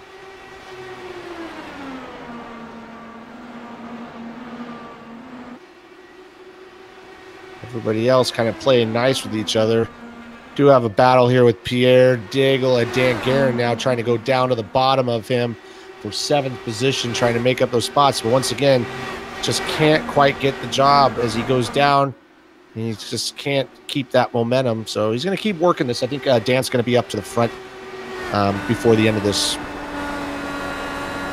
This Daigle and Guerin battle is going on right behind our hard charger of Scott Johnson, who's racing in 6th. What a good run from him. Started in 29th position. That's legitimate. Boy, Guerin tries one more time there. So there you're looking at Johnson right behind him. You can see Guerin continuing to try to work that bottom line. Think maybe might have him this time. Side by side down into turn 3. Dan on the bottom, just where he likes to be. Trying to get that spot going, but Pierre's going to fight back on the outside, and Dan's going to fall back in line down, going into turn 1 once again. But there you see it, bringing it right down there. Left side tires right to that yellow line. Back out to the fence, and he's going to bring it right back down here to turn 3 again. Not going to probably have enough momentum this time. And he's going to stay closer. So you can see that's kind of how Dan, he kind of chips away at it just a little bit and by a little bit. So yeah, maybe that time he's not going to get that run down into turn 1 that he needs. But in about 5 or so laps, he probably will get that run that he needs. Let's go to 3rd real quick. Did it finally happen? He finally got him. And that's Kinsella. Gets around Tony Showen. He worked him and he worked him and he worked him. He was able to do what Dan Guerin could not. Yeah, you see on this replay, they come off this corner and they get super close. Whoa, right there. But squeezes him up just enough. Makes him take that high entry into turn 1 and is able to complete the pass. 3.3 seconds between Weaver in 2nd and Kinsella, who has clear track in front of him in 3rd. We'll watch that interval. Yeah, Dan Guerin side by side with Pierre going into, he clips the yellow line just a little bit and washes him up. He's going to have to get off the gas. So I thought he was going to get that pass done, but he's working him hard. They come up some lap traffic, so now they're going to have to go 3 wide down the front stretch maybe. Bart Workman does a good job of getting out of the way.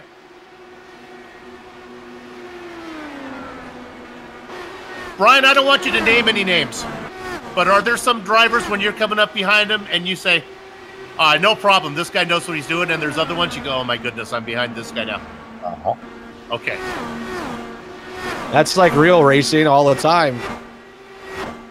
Yeah, in the real car and a virtual car, you keep a long list in your mind, and you kind of know, what you can do around certain people. Yeah, you keep a remember of people who screwed you over too, so you never forget. Yeah, here we go. He's going to dive it down deep. He's going to come up. Job. Nope. Ooh, almost. Pierre's doing a great job holding that outside line, and I'm sure Dan's getting a little bit frustrated because he's got the faster car. I think he just can't quite get the pass done. Stay kind of calm, cool, and collected. And that's really a strong suit of his. He can try the same thing over and over again. It really doesn't seem to break his concentration when it doesn't work. There he goes. Gets him down there. Come back up, Dan. Oh, well, that worked out perfect. He finally gets clear, and then Pierre pits. Yeah, I saw him call it out. He's on lap 52, so everybody's working lap 50, 47-ish. So we're going to probably see some of these guys come in. And the long play here is not a terrible idea because think about it. If you go pit under green flag conditions, Tyler Graff just pitted a couple laps ago. He is 3 laps down. So you try and stretch every ounce of fuel out of this tank. Because if you can run it 1 lap longer, that might be the lap that someone makes a mistake coming off or getting onto pit road, and they slide up and bring out a caution, and all of a sudden, you're in the catbird seat.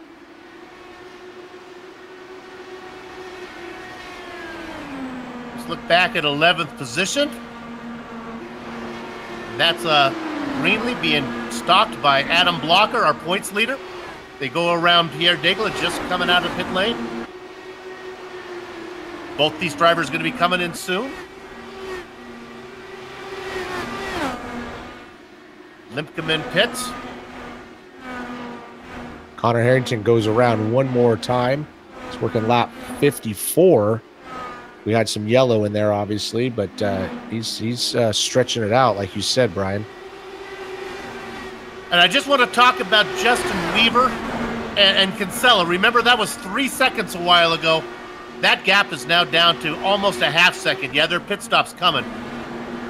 But Kinsella is flying out there. A name to remember. Harrington coming in. Yep, here comes the leader. Justin Weaver goes by. And here comes Kinsella right behind him. Raise your glasses at Moby Dickey. Your man is out in front for a while. That's Justin Weaver. This and he's going to go around one more time. His magnificent beard flapping in the wind.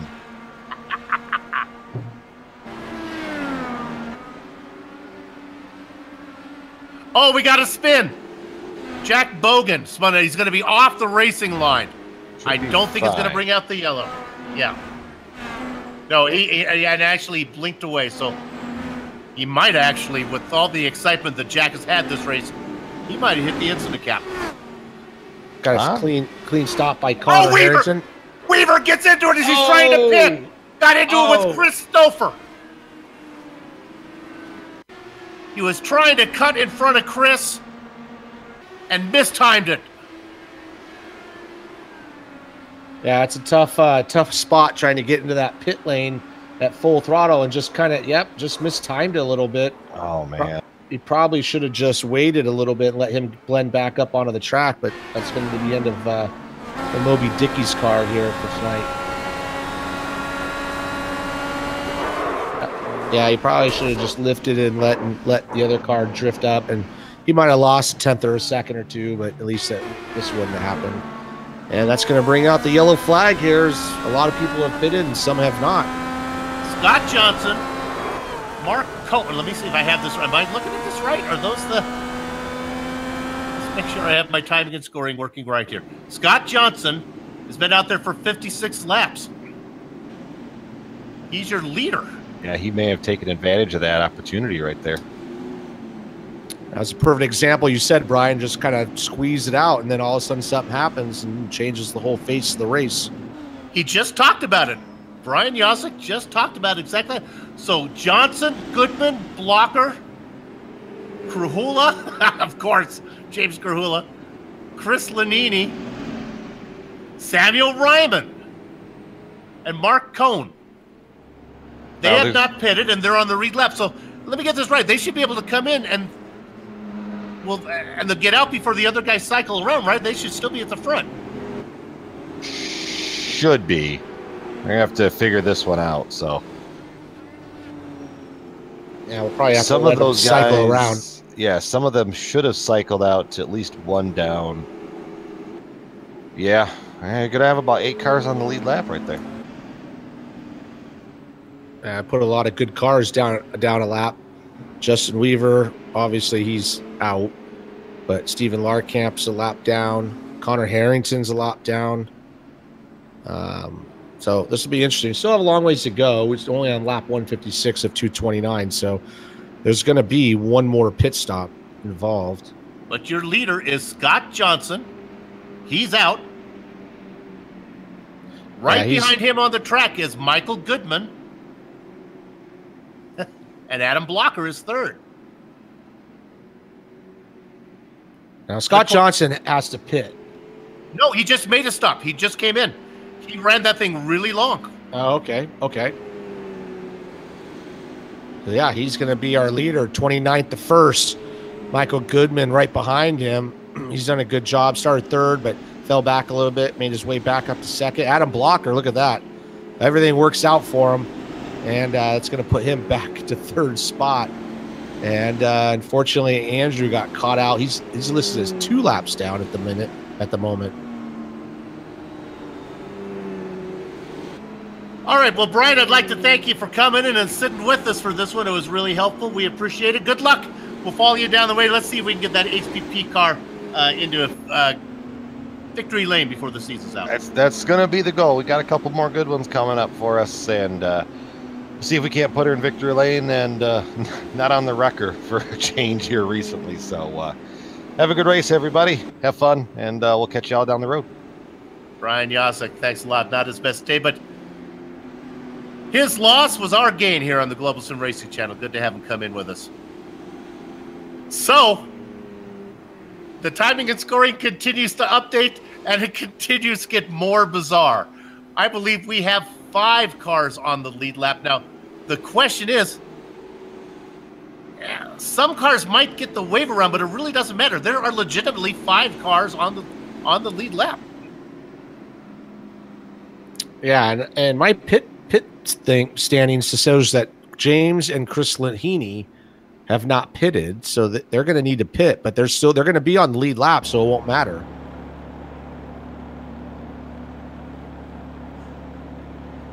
Wow, this really mixes everything up. So we've been talking about basically Connor Harrington, Dan Guerin, Andrew Kinsella, and now they're all lapped down. Everybody's going to be on the same fuel strategy, so this is going to be a straight-up fight. And it gets a little more interesting. Samuel Ryman is in 6th. He has 1 lap down and immediately behind the top 5 cars. But then it starts to shake up a little bit. Mark Cohn is in 7th, 1 lap down.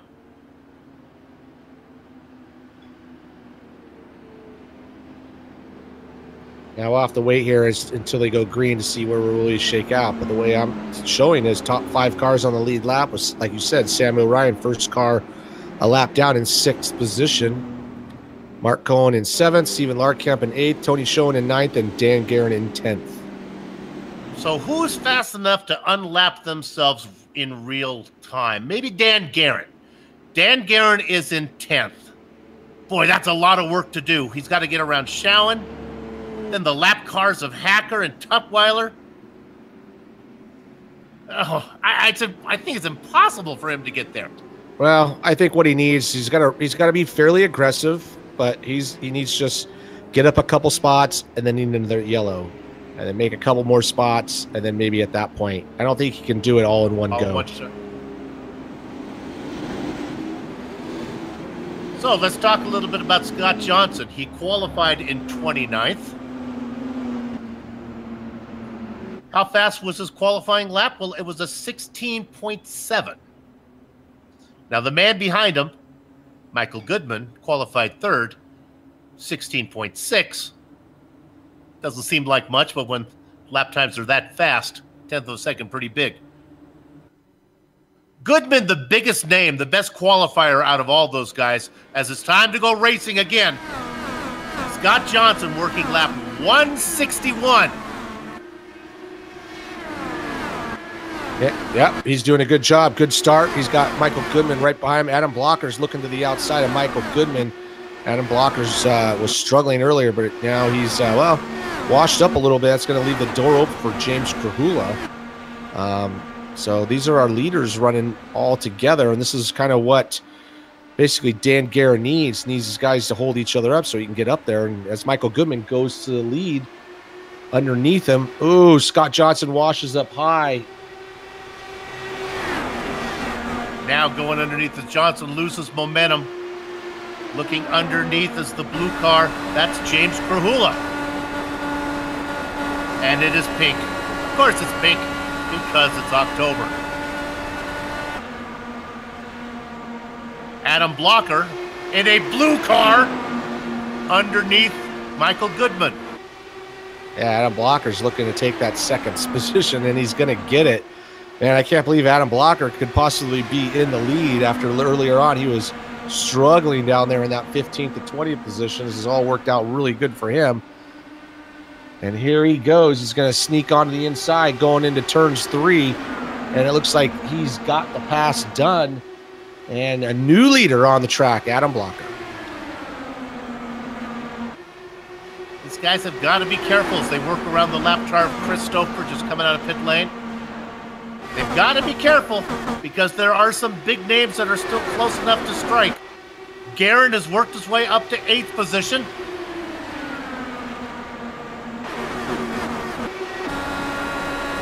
Harrington is back there in 11th spot.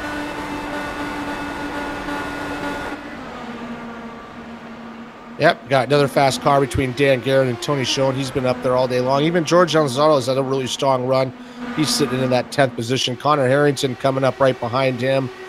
So we do have some fast guys trying to make their way back through the field. Andrew Kinsella stuck back there. He's 2 laps down. He's the first car 2 laps down, so he's really in trouble here. As his main rival, Adam Blocker, is in the lead. Be a good night for our rookie standings here. Stephen Larkamp not running too good at 16th, but his main rival is out of the race at the moment. As Weaver crashed while leading. Oh, that's a painful one. There's Stephen Larkamp right there, the Pennsylvania student. Your leader, Adam Blocker, Krahula. Go ahead, Richie. No, I was just going to say, these guys are battling hard. I was going to say Michael Goodman, Scott Johnson. Michael Goodman was trying to get by Scott, but didn't quite get it done. Aaron up to 7th as he worked his way around Mark Cohn. Yep, next one on the ballot for him is going to be Samuel Ryman, and he is right behind him. So Dan Garrett has a good chance of doing this. I think if he can get around Samuel, he has a good chance. He's got a fast car. He's faster than the guys in front of him, put it that way. But he's going to need a little help. Well, when he gets around Ryman, then there's really no more lap cars in front of him that are any problem. The only lap car is Andrew Kinsella, and Kinsella can hold his own out there. So we look at this battle as Ryman is going to fight for this spot. Sam, hang in there. Guerin gets a run down the backstretch. Should be able to finish this job on Sam. Sam surrenders. Move Dandy Dan up into 6th. Yeah, Dan just sent it into turn 3 there. Get that pass done. And next one on his list is going to be Chris Lanini, although he's a lap down to them, but he's got to make his way through here. Oh! Oh, no! It is Showen is loose. Showen gets cartwheeling, pinwheeling down. George and Zaldo involved in it. Because they were off the racing line. This all started from a little tap from the Candyman. Yes, he works with sweetness, but that one was kind of bittersweet. Oh, yeah, that was too bad. There are two good cars out of the race, and no yellow flag as they are both on the inside of the track, so we stay green. There's a replay. Wardlow gets tapped from, Showen gets tapped, and then he gets down into the other car. Yeah, it looked like George had to check up, and Dustin didn't. Kind of ran into the back of him, and that just ended the race for George and Tony. Showen and Zaldo out of the race, and as we talked about, they spun off the racing line. No yellow flag. Blocker beginning to open it up now on Krahula. Yeah, his last lap was a 16.9 to Krahula's 17.2, so Adam's got some clear track in front of him and behind him. I still can't believe that Adam's in the lead, so just the way things work out. Never give up. Let's go to fifth. This is Chris Lanini in that fluorescent blue machine. He is pinned behind Bart Workman, and that's going to let Dan Guerin get another spot. Guerin up to sixth. Yeah, Dan Guerin's stuck in sixth, but he's unlapping himself to Chris Lanini, so he's got to get up to. He's basically got 4 more cars in front of him. That's right. He needs to get in front so he can get that lap back. The drivers he was going around before, so he's picking up spots were all the cars that were on 1 lap down that were ahead of him. He's ran out of those now. Guerin is now the leader of all the cars 1 lap down. So who's in front of him? Goodman. Kinsella's out there, but of course Kinsella's 2 lap down. Johnson has fallen back to 3rd. Boy, but it's going to be hard to get to Adam Blocker. Remember, Blocker is your points leader. He knows how to race a car. Yeah, and this is what I said. Dan's going to need some help. He's going to need a yellow flag now, get everybody back together, and then try again.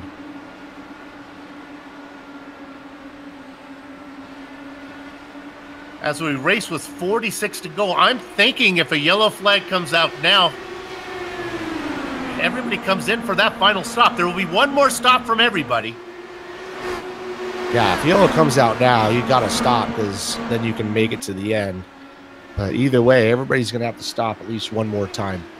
Man, Adam Blocker's really distancing himself. He's running some pretty quick lap times compared to, he's a couple tenths a lap, 3/10 of a lap faster than Krahula. Krahula's doing a great job hanging on to that 2nd spot, and he's got some space between him and Scott Johnson. He's really got basically Andrew Kinsella, who's not on the same lap, fighting with him, and then Michael Goodman right there behind Andrew. Well, I'm thinking if I'm one of these cars that are 1 lap down and the yellow comes out, I'm going to stay out and get my lap back and then hope for another yellow so I can come in and make my stop. Yeah, I mean, that's one way of looking at it, although we're getting right near the end of that cycle. Boy, we sure are. It would have to be a real quick yellow. All right, let's go to Blocker now because he's picked up, he's come up behind some lap traffic. He's got to work around Chris Stouffer. Stouffer should be no problem because that car is just really not feeling well. But there's a mess in front of our leader. That's Larkamp in that blue and yellow machine up there. Unless it's pink. I think it is blue. Larkamp, look at this. The corn on the cob machine, that's Tutwiler. The car on top is bluing. Blocker's got 2.2 seconds back to Krahula. This is James's opportunity to make up some ground. Yeah, I don't think James has even though he's running fast laps, I don't think he has the car to get up and pass Adam. Adam's just kind of stuck in traffic, but eventually James is going to have to go through that traffic himself. Down to 1.5 seconds now as there is no place for Adam to put the car. And finally, the corn on the cob machine gets out of the way. Tutwiler's going to let Blocker have someplace to put it. But now he's got Stefan Larkamp, and it doesn't get any easier because Robert Lewin is up there. Brian Greenlee in 13th. And all these guys are racing for their own position, so I mean, he's going to have to earn it to get. These guys don't have to let him by. Down to 0.8 of a second now between Blocker and Krahula. But like Richie said, Krahula now does have a couple cars to get around. Yeah, I mean, he's closed up the gap, but now he's got to do his own work to get around these cars that Adam's going through right now. So. Whoa, and he almost got a little taste of the corn. As Tutwiler almost got into Krahula. Krahula gets that done. That was almost cream corn.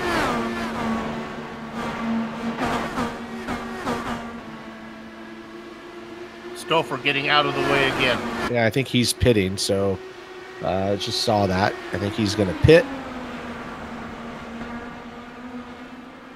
So most of these guys are on lap 40, 41 of their fuel run. So getting closer to the end of this. This is going to be a key moment of the race, I believe. Krahula is there now. He can smell the exhaust from Blocker's Dodger Blue Machine. That is Krahula. That is Blocker. And right behind him, Krahula in the pink car. He's got blue into the top side. Blocker able to get underneath Greenlee.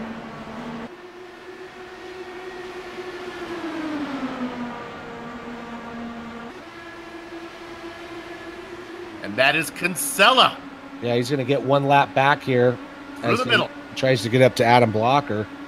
But he is 2 laps down, so he's got a long ways to go. He's just trying to salvage anything he can.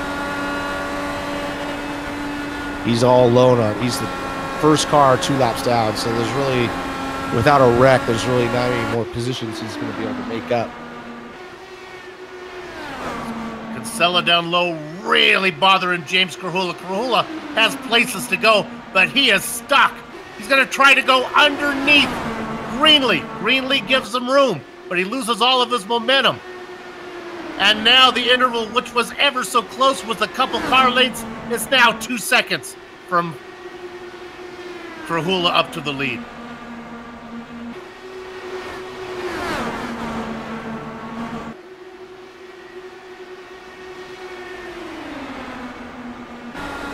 Hey, but wait a minute.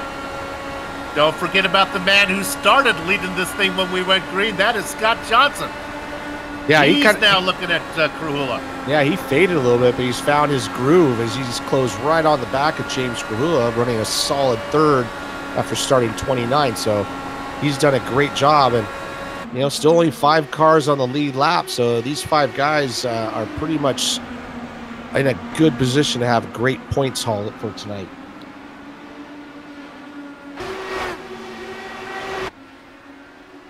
Guerin remains obviously in 6th position, leading all the cars who are 1 lap down. He has not been able to make up any ground on the guys he's been chasing. He's got Goodman, who races 4th on the lead lap. Yeah, he has closed up on Goodman, but it's kind of stalled out a little bit. He just needs yellows. He's not gonna be able to do it on his own. They're on a 49 lap stint. The pits are coming anytime. Yeah, I was going to say, these guys have got to be gutted. Guerin and Harrington, they had this race covered, and just the way it falls sometimes. Connor Harrington's stuck in 9th position. He is 1 lap down, but he's got a few people in the front of him. He can make up some spots if he puts his head down here. Once again, we do have those pit stops coming out. We know Connor has a fast car, so he should be able to get at least back up to where Dan is. And right now, I think Blocker and these guys who are leading, they're doing the same thing that Brian Yazza talked about. They can't afford to come in early. They've got to run it till it dries, just in case the yellow comes on that 1 lap after they've made their stop. Yeah, we've already seen it happen. That's what gifted these guys this position. So, yeah, going to run it right to that very last moment. And then take that pit stop. Andrew Kinsella going around, getting 1 lap back from Adam. And I think we got a pass for pit. 3rd here. I think Goodman's got a real chance of getting underneath Johnson going into 3 and 4. He's been looking at him. He's not going to have that momentum off, so the top line is faster. So Adam Blocker working lap 54. You saw Kinsella pit. Yep, you saw the same thing I saw. He's on the same stint as everybody else.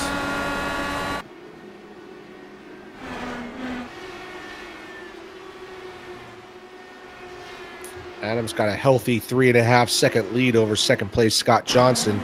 It's going to go around one more time. He's got to be coming in at any moment, but Johnson's coming in. Adam's staying out. Everybody's going to kind of hold their breath, and here comes Adam. Adam's coming in this lap.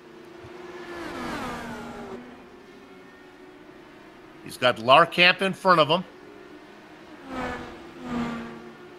Krahula spins it. It looked like he was exiting pit lane. Right behind Andrew Kinsella. No yellow flag. Krahula was in a hurry because he was going to try to get around and see if he could undercut Blocker. Not going to happen. No yellow flag. And he's coming back in because he's missing that front nose, so it's going to hurt his race there. Blocker was able to come out ahead of Larkamp. Even though Larkamp was several laps down, Larkamp led him into pit lane. Blocker's out. He scored in second. I think that's wrong. I really think he's our leader. Oh, it's okay. We're still waiting for Goodman to make his stop, and which he's doing as we speak. Yeah, he's coming out of his box right now. So here comes Adam right around the outside of him as he goes by. So it all kind of sorts out.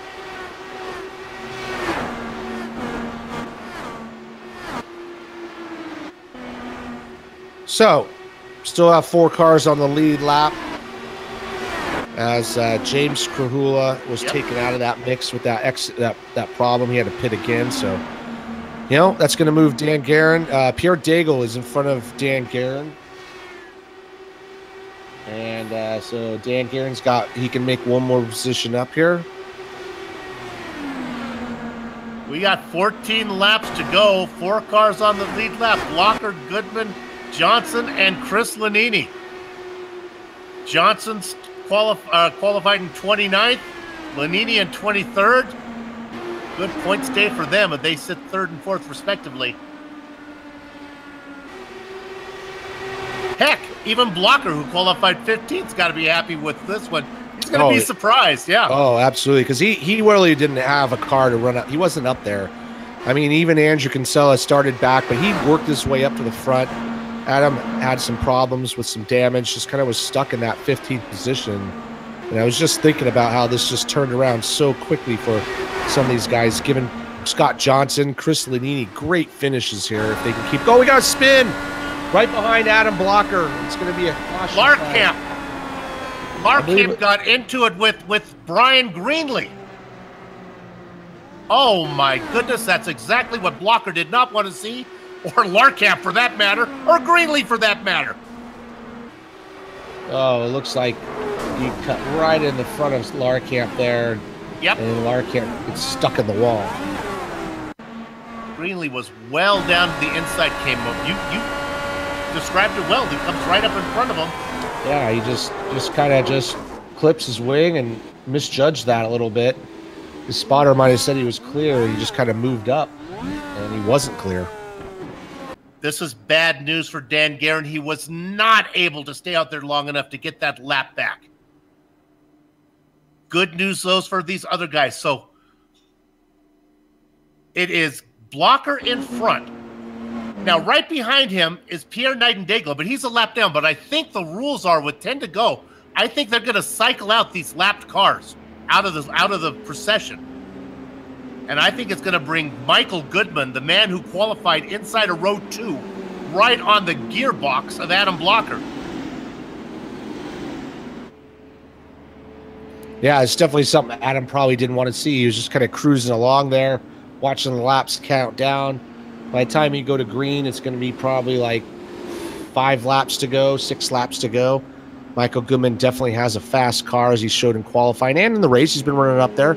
And so this is going to be a battle to the end. Unfortunately for Steven Larkamp, he was looking for a really good points haul next to his competitor.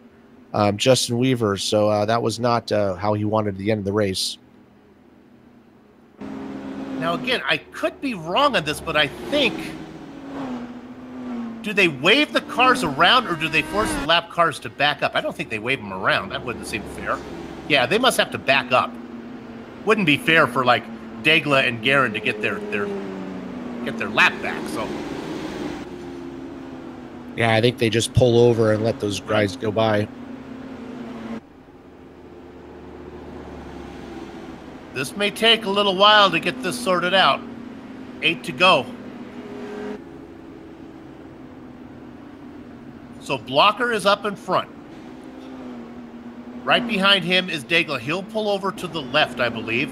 Guerin will pull over. Wardlow will pull over, and that's going to let Goodman get up there right behind him. Bluen and Limpkeman will get out of the way, as will Hacker and Harrington. And that'll let Scott Johnson get up third in line.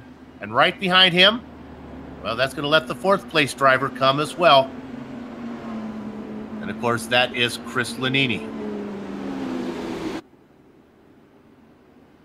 All in all, it's been a great race. Kind of just sorted itself out. But with these those yellow flags falling when they were really mixed these up, I still can't believe we only have 4 cars on the lead lap.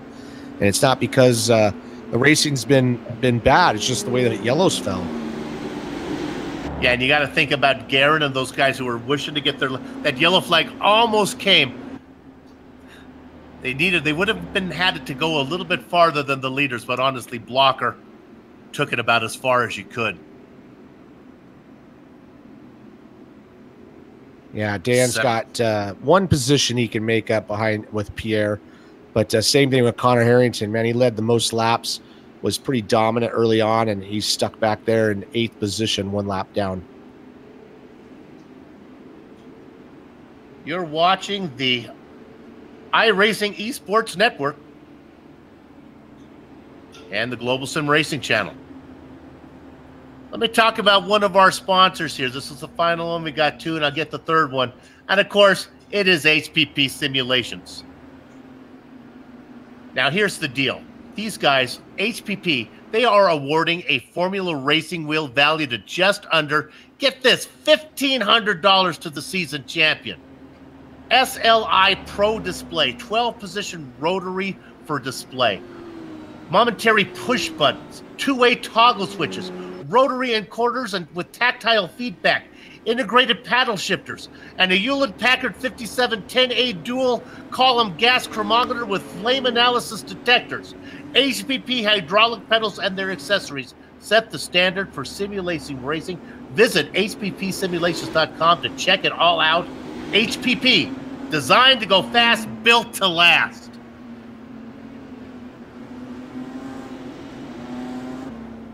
My dad used to say, it's better to be lucky than good, but if you have a choice, be both. That's kind of what's happened to Adam Blocker today, our points leader. It just has kind of fallen into his lap. Yeah, we resorted out the field, like you said, Pierre Diego, and here comes the pace cars. Pace car's in. The lights are off the pace car, and is indeed they got it sorted out. It is Blocker, Goodman, Johnson, and Degla. I don't know what Michael Goodman was doing on that restart. He was way too far back, and it's given Adam a nice run here. Michael's now going to try to fight off Scott Johnson, but Michael's starting to close back in, so Adam's got a battle for the lead coming up. 4 to go. Goodman looking to the top, looking to the bottom. Hugging that tight line is Adam Blocker. Everybody on fresh tires, fairly fresh tires, so that's not going to be an issue. Got Scott Johnson looking to make it 3 wide. Michael Goodman's looking very strong. He definitely has a strong car, qualifying 3rd. They go around a lap car there on the high side. Adam Blocker is going to commit to the inside lane all the way around the track. He's going to make Michael go the long way around. Blocker hugging the inside like a tight pair of Fruit of the Looms. Goodman trying to find a way around. He's going to have to do it on the top side. Blocker says, turn on the reggae music. If you're going to pass me, you're going to have to do it high. Hey, here's a run, though, from Goodman. This is the last lap as they head down into 3 and 4. Goodman's going to try to do a little dipsy, a little up and under. No! Blocker gets the win. We'll look at it from above. Michael Goodman did all he could. He has to settle for second. 0.03 of a second there on that crossover. Fireworks are going off. Here's the replay. Michael Goodman does the crossover, gets a really good run on the draft, and he just needed about maybe 50 more yards, but there's the difference there, 0.03 of a second, 0.034 to be exact. The Iowa 200 presented by Birky Trucking goes to Adam Blocker. Michael Goodman gave it a run. Scott Johnson and Chris Lanini, the only other drivers to be on the lead lap. The racing is over here in Corn Country, but our broadcast is far from done. We are going to take a short break, but don't go far because we will come back for the Plasma Track Victory Lane post-race show where we'll run down the entire finishing order, talk to some of the drivers before we put a lock on the gate. Back in a few.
Welcome back to the Global Sim Racing channel, streaming cyberspace into your place via the iRacing Esports Network.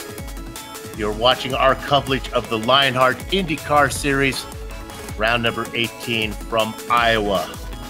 The Iowa 200, presented by Birky Trucking. Hey, if you're struggling to find that gift for the person that has everything, I've got the website for you, plasma-tracks.com. Not only produces original racetrack wall art, motorsports trophy, home decor, and motorsports fabrications are also available. Words can't do justice to the uniqueness of their wares. The only way to fully appreciate the artwork is to see it for yourself. But be warned, one visit and the next thing you know, you'll be trying to convince your spouse why you need a plasma track wall art hanging in your home. See it all at plasma-tracks.com. Use the promo code LRS2018 to get 25% off your order. And here is 100% of the Iowa 200 presented by Birky Trucking. Adam Blocker is your winner by 3/100ths of a second over Michael Goodman, who did everything he could to get that win, trying to make the move. Scott Johnson and Chris Lanini go third and fourth, and that rounds out all the cars on the lead lap. Dandy Dan Guerin, one of the fastest cars tonight, will have to settle for third. I guess he went best in class. Settle for fifth, as he is first of all the cars won last round. Pierre Nightingale in sixth. Brandon Limpcom in behind him. Another fast car. Our pole sitter, Connor Harrington, got caught out by that weird yellow flag. He has to settle for eighth. Samuel Ryman, 24th to 9th, the top 10 for him. Andrew Kinsella, oh my goodness, he was faster than the winner. He's faster than the guy he's trying to chase in the points race, but he comes home in 10th. Richie? Yeah, coming home in 11th spot is Mark Cohn. Right behind him is Matthew Mercer, 12th. Dustin Wardlow coming in 13th. He's the first car 2 laps down. Behind him is Ron Hacker. Isaiah Dupree, 15th. Mitchell Moeller in 16th. Tyler Graff, 17th. And our Robert Bluen in 18th. Ed Tutwiler in the corn car coming home 19th. And Bart Workman in 20th. Bad news for the man racing for the rookie championship, Stefan Larkham. He gets only 21st. The good news is the man he's fighting with was even worse. Brian is not easy being Greenlee gets the double duck position. James Krahula, he had a weird strategy. It was going to work out for him until he spun it coming out of pit lane. Chris Stouffer is in 24th in the quarter century mark. George Anzaldo. Tony Schowen, Justin Weaver in the Moby Dickey's car. Yeah, there you have it. That's the other guy looking for that rookie win. Well, he's 27th. Jack Bogan, Bob Mikas go 28th and 29th. 30th is Big Joe Hasser. Now just round these out. Brian Beard, Scott Bolster, Brian Yazik. His loss was our gain, as we had him in the booth for the first half of the race. Peter Edwins, Dylan McKenna, the 35 drivers that took the grid.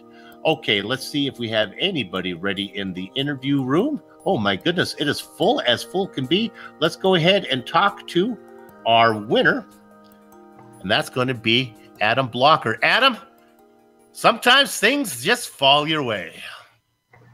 Yeah, that race definitely didn't start the way I wanted because let's see what happened. I had a bad qualifying. Then I overshot my pit on the first. Oh, actually, no, back it up. There was a crash on pit in on like the first or second caution. I got rear-ended and I had to get a rear wing change, so that dropped me from like 10th to 25th. And then on the next green cycle, I was kind of hanging out and I was 20th. I was only 5 seconds ahead of the leader.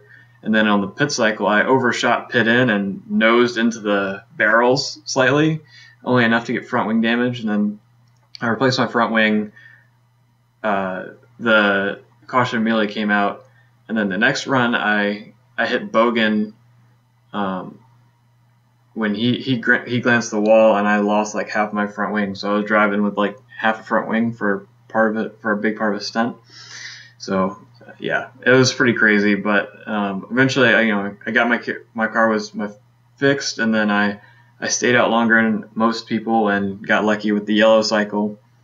But before that, I had gone from like 20th to 12th on that run because when my front wing was broken, oddly enough, I learned how to drive the bottom, and no one else was driving the bottom. So because my car just wouldn't stick on the top of the broken front wing for whatever reason. So yeah, so I was getting past people on the bottom, and I got lucky with the yellow. But from there, yeah, I just finished it out. It was pretty nice. What an eventful race for you. Well, let's get you out of here on this one. Let's go to the last lap when that yellow came out. You had it wrapped up, and then, oh my God, I'm going to have to work on it. You were not going to give up that inside. Goodman was trying everything he could. Yeah.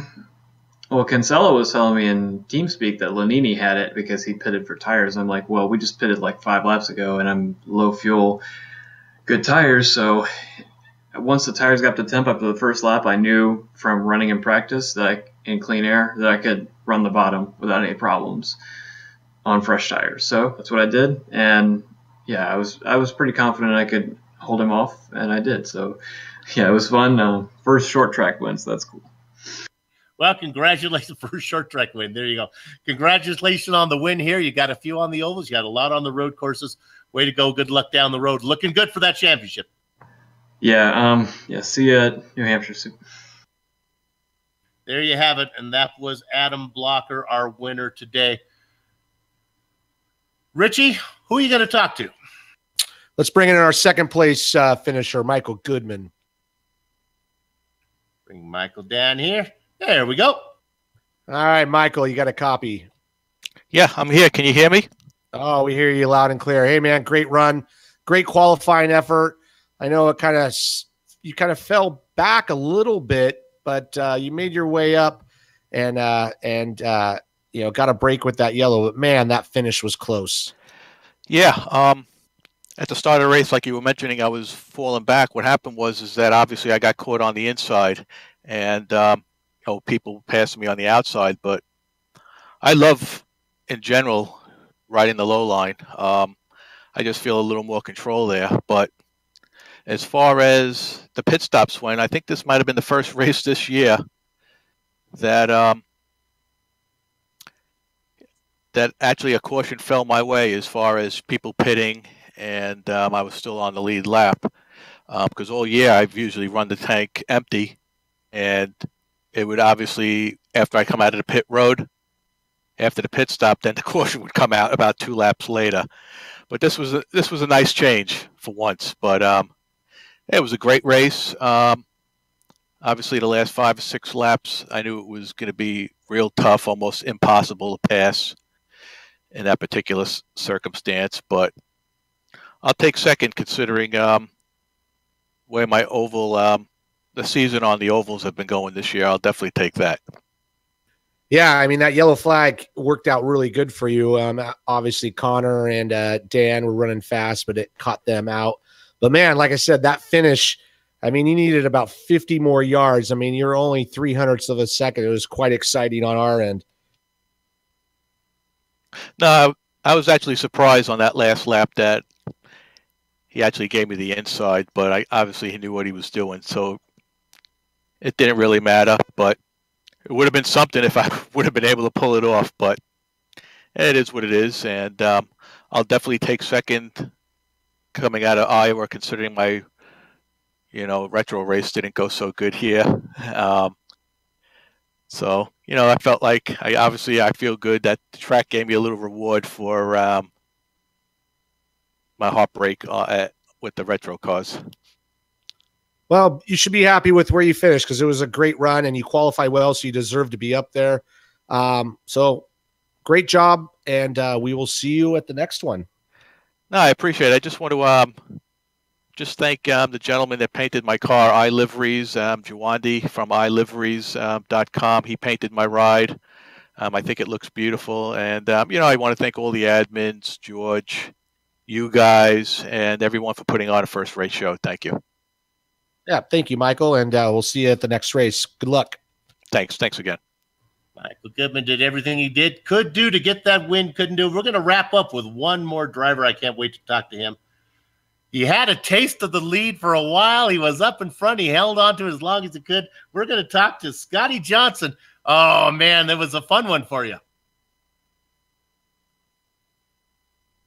And Scotty, this one more time. Do you have a copy? We'll let Scotty give him just a second. Scotty started in 29th position. He'd worked his way all the way up to found himself in the front, in the lead. He's working right there, working on getting his microphone working. He had a taste of the lead for a while before he fell back, but he was able to hang on to the lead lap and gets third. Scotty, one more try. Oh, that was too bad. I was really hoping to talk to him. All right, what we'll do then, we'll go ahead and bring in Chris Lanini, who finished fourth. A real similar story to Scott Johnson, though, as Chris started way back in 23rd position. Again, very sleepy on that qualifying. But, man, when it comes to the time to race, Chris Lanini's there. Chris, nice job. Thank you. I appreciate it. Although this time might have been a little bit less racing, a little bit more luck with how the cautions fell, but it was fun. I'm glad to get a good finish. It's my first top 5 of the season, so I'm happy. Well, we talked about it in the broadcast, though. That's one of the things you benefit on. If you can run that stint a little bit longer, you put yourself in the position to get lucky. Oh yeah, when that caution came out, I had 0.3 of a gallon of gas left. I was clutching it like crazy. Wasn't sure if I was going to make it back to my pit stall, but I did, and it worked out pretty well. Tell me a little bit about the sponsor on your car. I love the paint scheme. Very simple, very bright, very easy to see. Yeah, my sponsor is Vault Tech. It's a company from the Fallout game series. They're the ones that built the vault and all that, so it's a little bit of a fun play on things, but the colors are blue and yellow, so that's why you end up with the bright colors on it. Easy to see. It's always fun to. It's easy for me to spot you on the broadcast for sure. Hey, congratulations on the podium here. Well, not just missing the podium, 4th place finish, but you put on quite a show. It was nice to see you up there. Yeah, it was nice to talk to you guys. Take care. Chris Lanini, always fun to watch race, and good to have him in the booth. Okay, that's going to do it here for us on the Global Sim Racing channel. If maybe somebody can escort Chris out of the booth there. I'd like to thank everybody here at First Medical Equipment. They've been the source of medical supplies and equipment in the Burlington, Iowa area for years because of their superior commitment to provide the absolute best in product quality and customer service. Richie? Yeah, and Butt Kicker products add instant immersion to any game. Unlike a subwoofer that moves air and loses accuracy and force, Butt Kicker products move actual mass, producing a haptic immersion that's powerful and accurate. Butt Kicker products add that missing driver-to-car connection, bringing more realism and immersion to your sessions. See all the family of products at thebuttkicker.com. Please use the promo code LION20 to get 20% off your next order.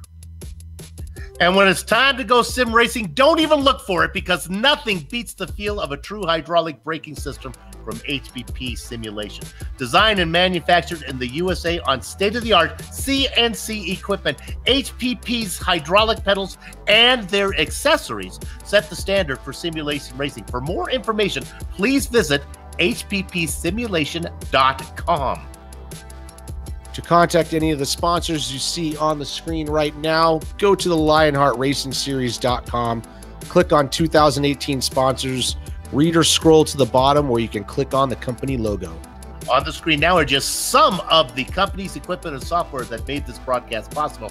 The iconic original music that lets your ears alert your eyes you're watching a GSRC production comes courtesy of Eric Eckelm and June Lalonde. See the screen to how to contact each of them. The Lionheart IndyCar Series returns in 1 week, Wednesday, October 24th for the PSP Insurance Services 200 from New Hampshire Motor Speedway Oval. This should be a good one. GSRC via the iRacing Esports Network will be there to bring you all the action. We hope you join us. Sliding across your screen now are some upcoming broadcasts, so check those out and mark them down on your calendar. If you'd like more information about GSRC, including a complete list of all future broadcasts, you can find it all at globalsimracingchannel.com. We're also on Twitter at GSR Channel, Facebook at Global Sim Racing Channel, and Instagram at GSRC_Graham. And if you're not already a GSRC YouTube channel subscriber, you can become one by simply visiting our YouTube channel and hitting that subscribe button. Finally, on behalf of the crew, Richie, Amjed, and Dougie, I'd like to thank all of you on the iRacing Esports Network for watching, and we hope you enjoyed the broadcast. With that said, we're off to have fun storming the castle. So until next time, race clean, race hard, and we'll see you on the track.